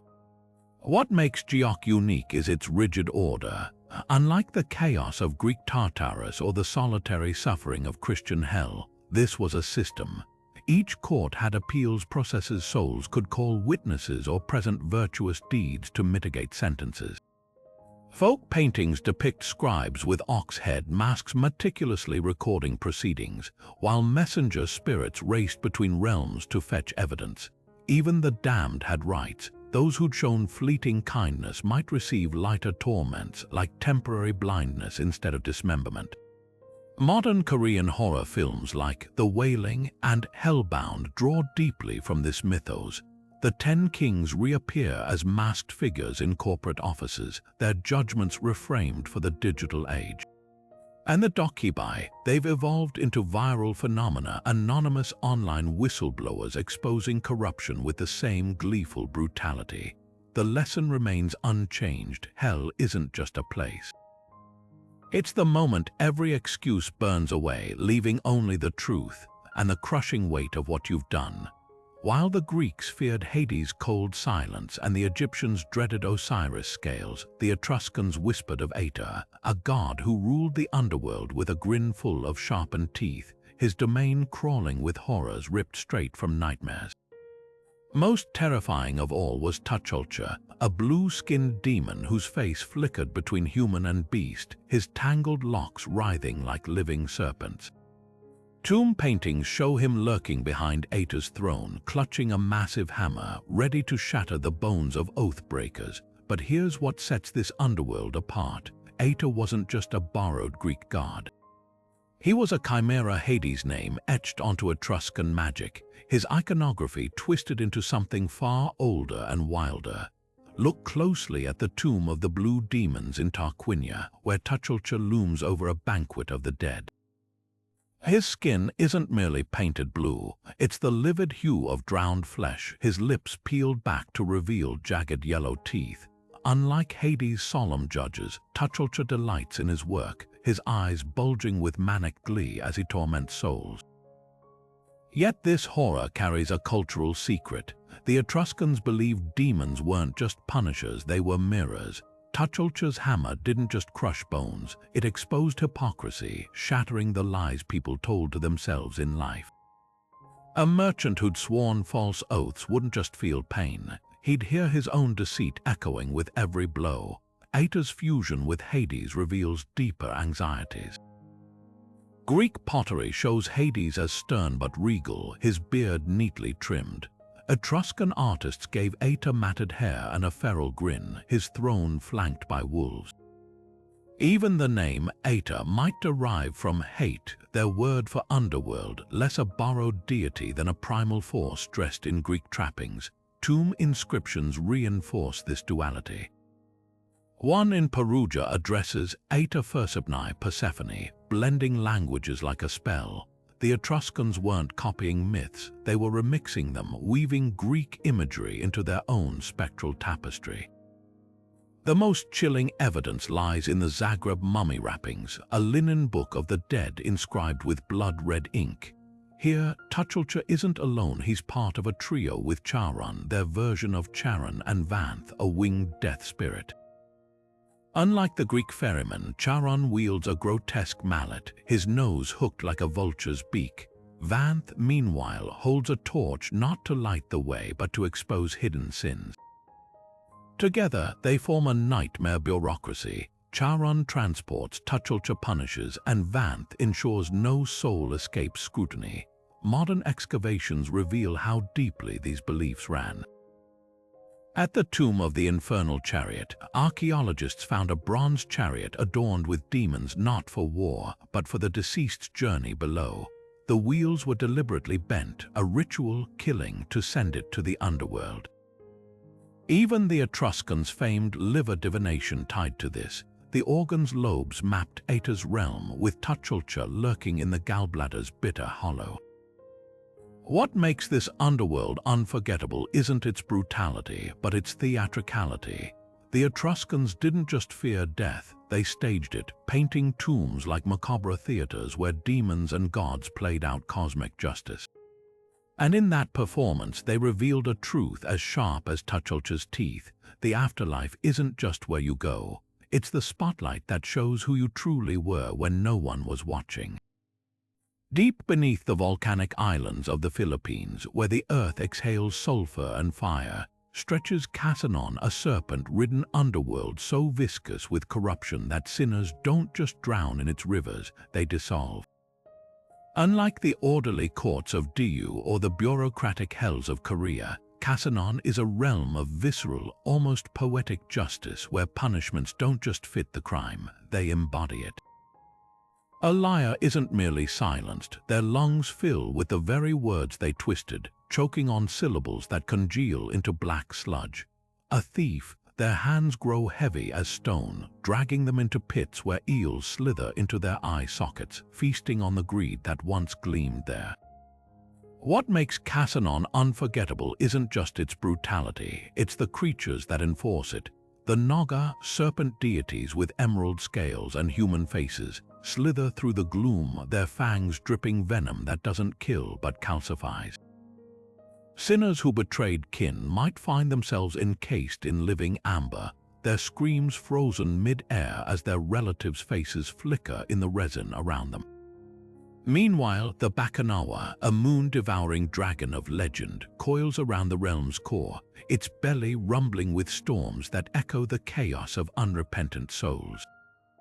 But here's the twist: Casanon isn't ruled by a god. It's governed by Sadapa, the death deity who dwells on Mount Majos, peering into a magical mirror that reflects every soul's hidden sins. Unlike Yama's ledgers or Osiris scales, Sadapa's judgment is intimate. The mirror doesn't tally deeds, it reveals intent. A murderer who showed remorse might be spared the eels, instead lashed to a raft of bones to drift past the suffering they caused. A corrupt official who hoarded rice during famine, their skin splits open, each pustule swelling with maggots that burst into grains of rice, mocking their hunger for more. The link to Filipino folklore runs deeper than myth. Pre-colonial burial jars, like those found in the Taban caves, often depict serpents coiled around their lids, guardians ensuring the dead didn't bring corruption into the afterlife. Even today, rituals persist. In some villages, mourners place palayok clay pots filled with salt at grave sites, a barrier to absorb the aswang malevolent spirits that might drag souls prematurely to Casanon. And the balit tree, its roots gnarled like serpents, is said to be a portal where the Naga whisper warnings to the living. Yet Casanon's true horror lies in its defiance of finality. Unlike Christian hell's eternal flames, this underworld cycles. Sinners don't burn forever, they're digested. The Baccanawa's stomach churns them into raw essence, spat back into the mortal world as Tigmamanukan omens in the form of birds whose flight patterns dictate whether a journey should proceed. In this way, even the damned serve a purpose. Their suffering isn't just punishment, it's transformation, a reminder that in Filipino cosmology, nothing is wasted. Not even sin. Modern echoes of this myth surface in Hinalawad epics, where heroes bargain with Naga for passage through underworld rivers. Even political satire draws from it. Cartoons depict corrupt politicians as bloated figures drowning in ink, their lies solidifying around them like Casanon's amber. The message endures: the underworld isn't just a place, it's the shadow of our choices waiting to pull us under, or remake us into something that might yet soar. In the scorching deserts of ancient Canaan, where drought could wither entire kingdoms, death wasn't just an end, it was a seasonal force as inevitable as the shifting sands. At the heart of this belief stood Mot, the god whose name literally meant death, a being so voracious he didn't just rule the underworld, he was the underworld, his gaping maw stretching from horizon to horizon, his hunger insatiable.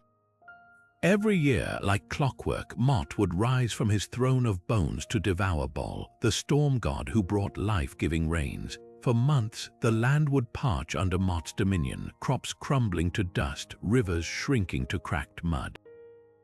But here's where the myth twists: Bol's demise was never permanent. Like grain buried in soil, he'd return, bursting forth from Mot's belly to restore fertility to the earth. This wasn't just a story, it was a cosmic blueprint explaining why seasons changed and why life always found a way back. The ritual reenactments of this cycle reveal how deeply it shaped Canaanite society. During the dry season, priests would weep and fast, tearing their robes to mirror the earth's barrenness. Statues of Baal were shrouded in black cloth, symbolizing his captivity in Mot's throat, a euphemism for the underworld. But when the first rains came, the celebrations erupted, drums pounded, wine flowed, and clay figurines of Mot were shattered underfoot. This wasn't mere pageantry, it was sympathetic magic, a way to ensure Baal's victory wasn't just a myth but a guarantee. The Canaanites understood something profound. Death wasn't the opposite of life. It was part of the same unbroken circle where endings fed beginnings. Mot's role in this dance is fascinatingly ambiguous. He isn't a villain, just an inevitability, as impartial as a sunset. Texts from Ugarit describe him with eerie, almost poetic grandeur. His lips stretch from earth to sky, his appetite so vast it could lick the stars. Yet he's bound by rules. When the goddess Anat, Baal's ferocious sister, storms the underworld to rescue him, she doesn't defeat Mot in battle. She negotiates, offering sacrifices and reciting incantations that remind death even he must yield to cycles. This nuance is key. Mot isn't evil, he's a custodian of balance, ensuring life doesn't overreach. Without his maw to swallow Baal, the rains would never cease, floods would drown the world. The Canaanites revered this tension. Their hymns praise Mot's terrible majesty even as they beg for Baal's release. What makes this myth so enduring is its brutal honesty. Unlike underworlds where heroes cheat death or souls earn paradise, the Canaanite cycle offers no escapes. Baal doesn't conquer Mot, he submits, dies, and is reborn year after year. The message is clear: renewal isn't free. It requires surrender, a willingness to be swallowed whole before emerging transformed. And perhaps that's why this ancient tale still whispers to us today. In a world obsessed with permanence, the Canaanites understood the raw, beautiful truth that life's greatest strength isn't defiance but resilience, the courage to let go and trust the seasons will carry you back. To the fond people of Dahomey, now Benin, death wasn't an end but a homecoming. Their underworld, Guinea, wasn't some desolate wasteland or fiery pit. It was a shimmering reflection of the living world, a watery realm where souls arrived not to be judged but to rebuild. Picture this: ancestors wading through rivers of liquid moonlight, their hands shaping new villages from the very currents, their laughter bubbling up through the waves. This wasn't a metaphor, it was a literal belief. The dead didn't rest, they worked, constructing communities beneath the surface, mirroring the lives they'd left behind. And at the heart of this aquatic afterlife stood the Geed, the rowdy, raucous spirits of the dead who blurred the line between mourner and trickster, between sacred force and comic relief. What makes Guinea extraordinary isn't just its vibrancy, it's how deeply it's tied to Vodou practice. The Geed, led by the irreverent Baron Samedi and his fierce counterpart Mammon Bridget, aren't distant deities. They're active participants in the world of the living. During ceremonies, they possess dancers, swigging rum, cracking filthy jokes, and flipping their coffin tailcoats to reveal risque messages scrawled on the lining. But don't mistake their antics for mere spectacle. When a Geed speaks through a Vodou initiate, they deliver uncanny wisdom, diagnosing illnesses, revealing hidden betrayals, or scolding descendants for neglecting ancestral rites. Their humor is a disguise. Their true role is to remind the living that death is just another neighborhood, separated from ours by the thinnest of veils. The link between Guinea and Vodou rituals is visceral. At Fête Geed, the annual festival honoring the dead, Haitians flood cemeteries with offerings of spicy food, coffee laced with 21 peppers because the Geed love heat, and even bottles of rum topped with chili-infused stoppers. Graves are washed with clarin, a raw sugarcane liquor, while dancers whirl in black and purple, their movements mimicking the undulating currents of Guinea's rivers. The most striking ritual, painting crosses with syrup and flour to feed the dead, a direct line to the underwater villages where ancestors siphon sweetness from the living world's offerings. But here's the twist: Guinea isn't static, it evolves. When enslaved fawn people were torn from West Africa and brought to Haiti, their underworld migrated with them. The Guide absorbed Catholic imagery, Baron Samedi's top hat and cane borrowed from funeral fashion in colonial Port-au-Prince. Mammon Bridget's gravestone became her throne. Yet beneath the syncretism, the core belief held firm: death isn't oblivion, it's continuity. A fisherman drowned at sea might resurface in Guinea, mending nets with long-lost cousins. A childless woman could become a nurturing force for souls rebuilding their homes. The afterlife isn't a reward or punishment, it's another chapter in an unbroken story. Modern archaeology hints at how literal these beliefs were. In Abomey, capital of the old Dahomey kingdom, excavations revealed underwater deposits, ceramic bowls, iron tools placed in sacred springs as gifts to Guinea's inhabitants. Today, Vodou practitioners still submerge offerings in rivers, trusting the Guide to carry them home. And perhaps that's the most profound lesson of this myth: the dead aren't gone. They're just beneath the surface, hammering, laughing, waiting for the day we'll join them, not as shadows but as builders, adding our own rooms to the endless liquid village. While Pluto ruled over Rome's vision of the underworld as a place of riches, his very name meaning wealth, there lurked another, far grimmer figure in the shadows: Orcus.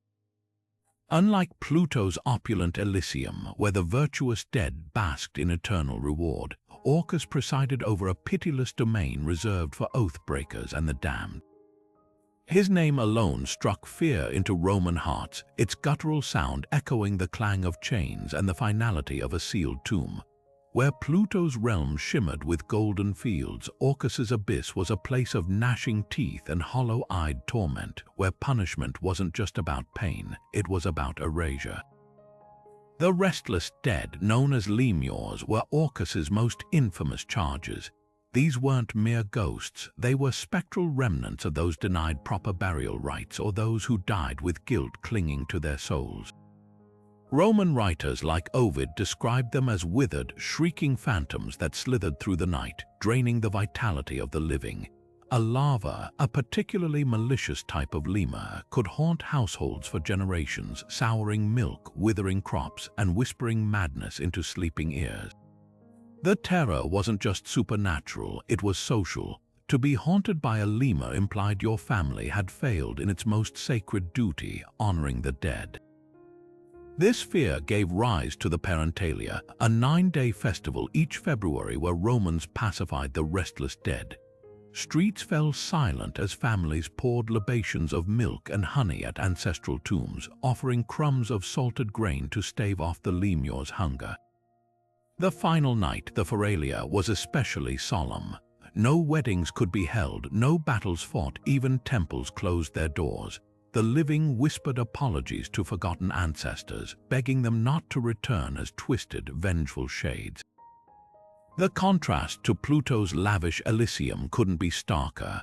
While the virtuous feasted forever in fields of gold, Orcus's domain was a cautionary tale. Neglect your dead, and they'll claw their way back, not as guides but as curses. Yet Orcus's mythology holds a paradox. Over time, his figure blurred with Pluto and even the Greek Hades. His wrath softened into a more generic underworld ruler. Some scholars argue this wasn't accidental. Rome, ever pragmatic, preferred Pluto's wealth symbolism to Orcus's grim brutality, but traces of his terror lingered. In Pompeii's graffiti, Orcus appears as a hulking, bearded giant, his maw gaping wide enough to swallow souls whole. And in Virgil's Aeneid, when the Sibyl warns Aeneas that the path to Orcus is easy, she isn't just describing geography. She's reminding him and Rome that darkness isn't far away. It's the price of broken promises, the echo of neglected duty, the chasm waiting for those who forget that even in death some debts must be paid. In the flickering glow of oil lamps where shadows dance thicker than smoke, the Javanese underworld of Kahjongan reveals itself, not as a place of fire or ice but of living silhouettes. Here, Batara Kola, the god of time and destruction, presides over a realm where reality bends like the stretched leather of a wayang kulit puppet. His domain isn't just a destination for the dead. It's a cosmic theater where every soul becomes part of the performance, their fate woven into the interplay of light and shadow. At the heart of Kahjongan lies a paradox. The very puppets that entertain the living also serve as psychopomps, guiding spirits through the labyrinthine layers of the afterlife. In Javanese tradition, wayang kulit performances aren't mere entertainment, they're sacred rituals, reenacting the soul's journey through Batara Kola's realm. The Dalang, the puppeteer, takes on the role of a spiritual intermediary, his voice channeling the whispers of ancestors as he manipulates the delicate figures. When a shadow puppet dies in a performance, its form crumpled and set aflame. It's not just symbolism, it's a rehearsal for the real journey every soul must undertake. Batara Kola himself is a figure of terrifying duality. Born from the spilled seed of the god Shiva, he's both creator and devourer, his gaping maw said to swallow the moon during eclipses. In Kahjongan, he doesn't merely judge souls, he tests their ability to discern truth from illusion. The underworld's paths twist like the plot lines of wayang stories, filled with deceptive lights and false allies. Only those who recognize the puppetry of existence, the strings of karma and desire, can navigate toward the golden groves of Swarga, the heavenly realm. Those who fail, they're absorbed into the shadows, doomed to reenact their earthly attachments as eternal spectators in Batara Kola's theater. The connection between wayang kulit and the afterlife runs deeper than metaphor. Traditional Javanese funerals often feature puppet performances, with specific stories chosen to reflect the deceased's life. The Lanjan Dua ritual, for example, uses puppets to depict the soul's confrontation with Batara Kola, complete with a climactic battle against illusion. Even the materials hold meaning. The buffalo hide puppets, painstakingly carved and painted, represent the body's impermanence, while their shadows, the true focus of the art, embody the soul's immortality. What makes Kahjongan unique among underworlds is its insistence on artistry as salvation. In Hades, souls are judged by their deeds. In Kahjongan, they're measured by their ability to see through the show. The puppets' exaggerated features, bulging eyes, elongated limbs aren't just stylistic choices. They're reminders that earthly existence is itself a performance, and death is the moment the Dalang finally lifts the screen, revealing the light behind all shadows. Modern wayang performances still carry this wisdom. When a puppeteer sings the Kidung Wahyu Kolasibo, a song about the soul's release, audiences don't just hear a story.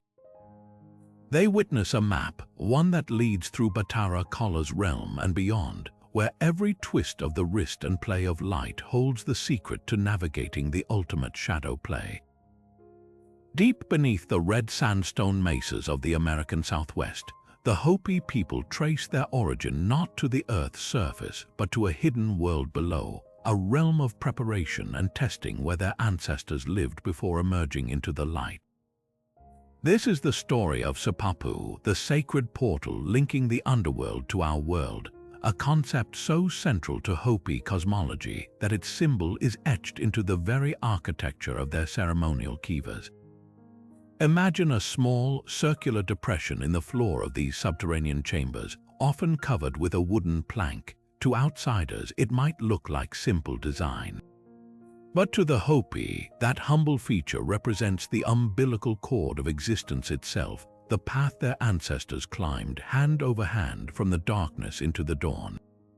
The journey wasn't straightforward. According to the emergence myth, the Hopi passed through multiple underworlds, some chaotic, others orderly, each serving as a crucible to refine their character. In the first world, Teowa, the creator, grew displeased with humanity's arrogance and corruption. He instructed Spider Grandmother, a divine mediator, to guide the virtuous through a reed into the second world. But even there, strife festered. Only after ascending through 4 successive realms, each collapse triggered by human failings, did they reach the present world through Sipapu. The symbolism is profound. The Hopi didn't simply arrive here. They earned their place through cycles of failure, resilience, and hard-won wisdom. Kivas, the ceremonial rooms built partially underground, aren't just gathering spaces, they're physical echoes of this myth. The Sipapu hole connects participants to the underworld during rituals, a reminder that the sacred isn't up there but beneath, woven into the earth's bones. When dancers descend into the kiva before a ceremony, they're retracing the ancestral journey, moving between worlds as easily as stepping through a doorway. Even the architecture reinforces this. The roof's opening aligns with the summer solstice sunrise, blending emergence with celestial order. What makes Sipapu unique among underworld portals is its ongoing role. Unlike sealed gates or one-way passages, it remains spiritually active. Hopi elders speak of it as a two-way conduit, not just a place of origin, but a destination for the dead whose souls return to the underworld to await rebirth. This cyclical view transforms Sipapu from a static landmark into a living process, mirroring the agricultural rhythms of corn planting. What goes down must rise again. Modern geology adds an eerie resonance to this myth. The Hopi mesas sit atop the Colorado Plateau, a region riddled with natural sinkholes and underground caverns. To the Hopi, these aren't random formations, they're proof of the underworld's tangible presence. When rain gathers in Sipapu's symbolic depression during ceremonies, it's more than ritual, it's a reenactment of the primordial waters that once birthed their people. And perhaps that's the deepest lesson of this myth. Emergence isn't a one-time event. It's a daily choice, a reminder that we're all climbing always toward the light. In the whispering pine forests of old Lithuania, death wasn't an ending, it was a flight. The afterlife unfolded in Velinas, a hidden underworld not of fire or ice, but of endless twilight meadows where spirits wandered like mist. But the journey there, that's where the myth takes a breathtaking turn. Lithuanians believed the dead didn't walk or sail to the afterlife, they were carried on the wings of Silos Paukščiai, the soul birds. These weren't ordinary creatures, they were manifestations of the soul itself, taking the form of doves, cuckoos, or owls, their feathers shimmering with an otherworldly glow. As the last breath left a body, the soul bird would burst forth from the mouth or chest, catching the spirit like a falling ember before soaring westward toward the setting sun, a symbol of life's inevitable descent. The path to Velinas wasn't unguarded. Iron-nosed dogs, their teeth filed to jagged points, patrolled the borders between worlds. These weren't mindless beasts but sentinels of the god Velnias himself, a figure often misunderstood as a devil but in truth a complex guardian of the dead. The dog's nose's cold, unyielding metal could sniff out deceit. A spirit who'd lived selfishly might find themselves dragged into the brambles, their bird forms struggling against jaws that never tired. But those who'd shown kindness, the dogs would step aside, allowing passage to the meadows where ancestors gathered in a perpetual amber dusk. What makes this underworld hauntingly beautiful is its intimacy with nature. Lithuanian burial customs reflected this belief. Families would carve wooden bird effigies to place on graves, ensuring the soul had a vessel if its own wings faltered. Even the act of burial held avian symbolism. Coins placed over the eyes weren't for Charon like ferrymen, but to close the windows so the soul wouldn't be distracted from its flight. Farmers left offerings of grain at field edges, not just for birds of flesh and blood, but for those carrying spirits between worlds. But the soul birds weren't just transporters, they were messengers. On certain nights, particularly during Velines, the festival of the dead, Lithuanians believed these birds would return, alighting on rooftops or gravestones. Their calls weren't random, they carried warnings, comfort, or guidance from Velinas. A cuckoo's cry might signal an impending marriage, while an owl's hoot could mourn a coming loss. The boundary between living and dead wasn't a wall. It was a treetop with souls perched like restless leaves, ready to flutter back when the wind of memory stirred. Modern folklorists note how deeply this myth intertwines with Baltic ecology.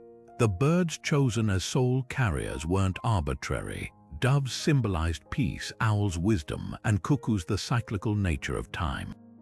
Even the iron-nosed dogs find parallels in archaeological finds. Iron Age Baltic tribes buried dogs with their masters, their collars studded with metal spikes, perhaps to guard not just the body but the soul's journey. The brilliance of Velina's lies in its refusal to reduce death to punishment or reward. The meadows aren't paradise or prison, they're simply elsewhere, a continuation of existence in softer light. And in that subtlety, the myth offers a profound truth. The afterlife isn't about judgment. It's about transformation, about becoming light enough to ride the wind, yet remembered enough to find your way home when the birds call your name. Avalon isn't just an island, it's a threshold, a mist-shrouded gateway between the living world and something far older. In the Arthurian legends, this is where Excalibur was forged in unseen fires, where mortally wounded Arthur was carried to heal beneath the boughs of apple trees that bloomed year-round. But peel back the Christian veneer of these tales, and you'll find Avalon's roots tangled in Celtic underworld lore. The name itself whispers of the otherworld, Unes are fallen, the Isle of Apples, fruit sacred to the Druids as symbols of immortality and portals to the unseen. Picture the scene, Arthur's barge gliding through waters thick with mist, guided by 9 sisters led by Morgan Le Fay, herself a figure split between healer and enchantress. This isn't just a medical retreat, it's a ritual descent. In Celtic myth, islands were liminal spaces, neither fully of this world nor the next. The Irish Tur Na and Og, the Welsh Annwn, all shared Avalon's ambiguity, places where time flowed differently and the dead walked alongside the living. Even Excalibur's forging hints at underworld magic. The sword, said to be crafted by the Lady of the Lake, wasn't merely a weapon.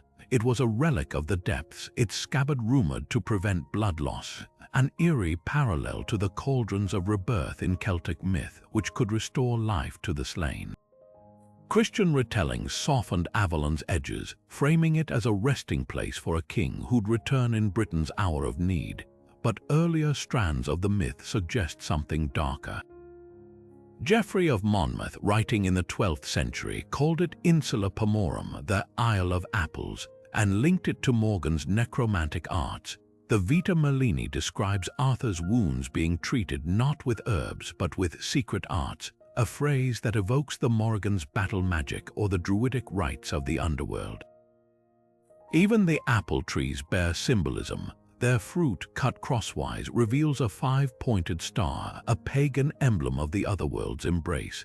The genius of Avalon's duality lies in its unresolved tension. Is Arthur dead or sleeping? Is Morgan a benevolent nurse or a sorceress binding him to the shadows?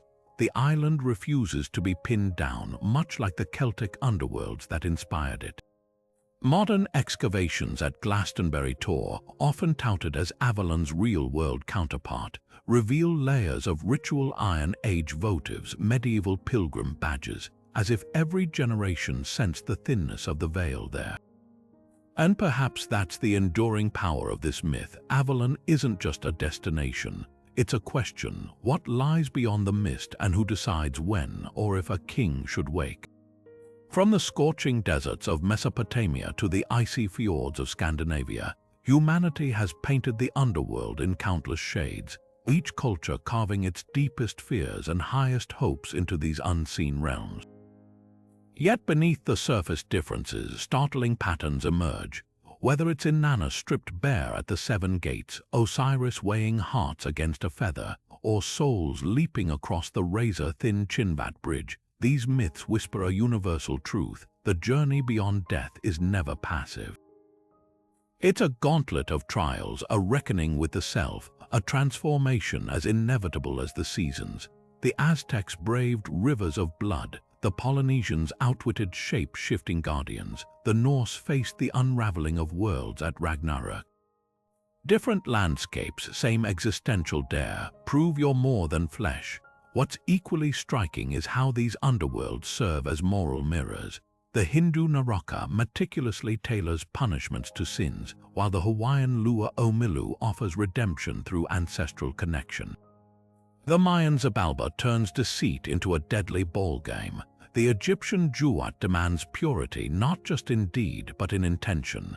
Even in the bleakest myths like the Babylonian Urkala, where souls crumble into dust, there's a grim poetry. Death strips away illusions, leaving only what's real. Yet woven through these judgments is the fragile promise of renewal. The corn god Tammuz resurrects with the rains. The hero twins rise as sun and moon. The Hopi emerge again and again through the Sipapu. However harsh the underworld, it's rarely the end, just the turning of a wheel.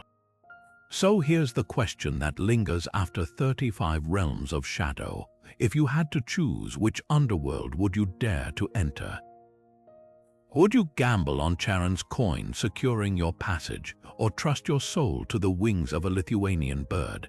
Could you stand before Yanluo Wang's ledgers, or would you rather face Sedna's icy judgment beneath the Arctic waves?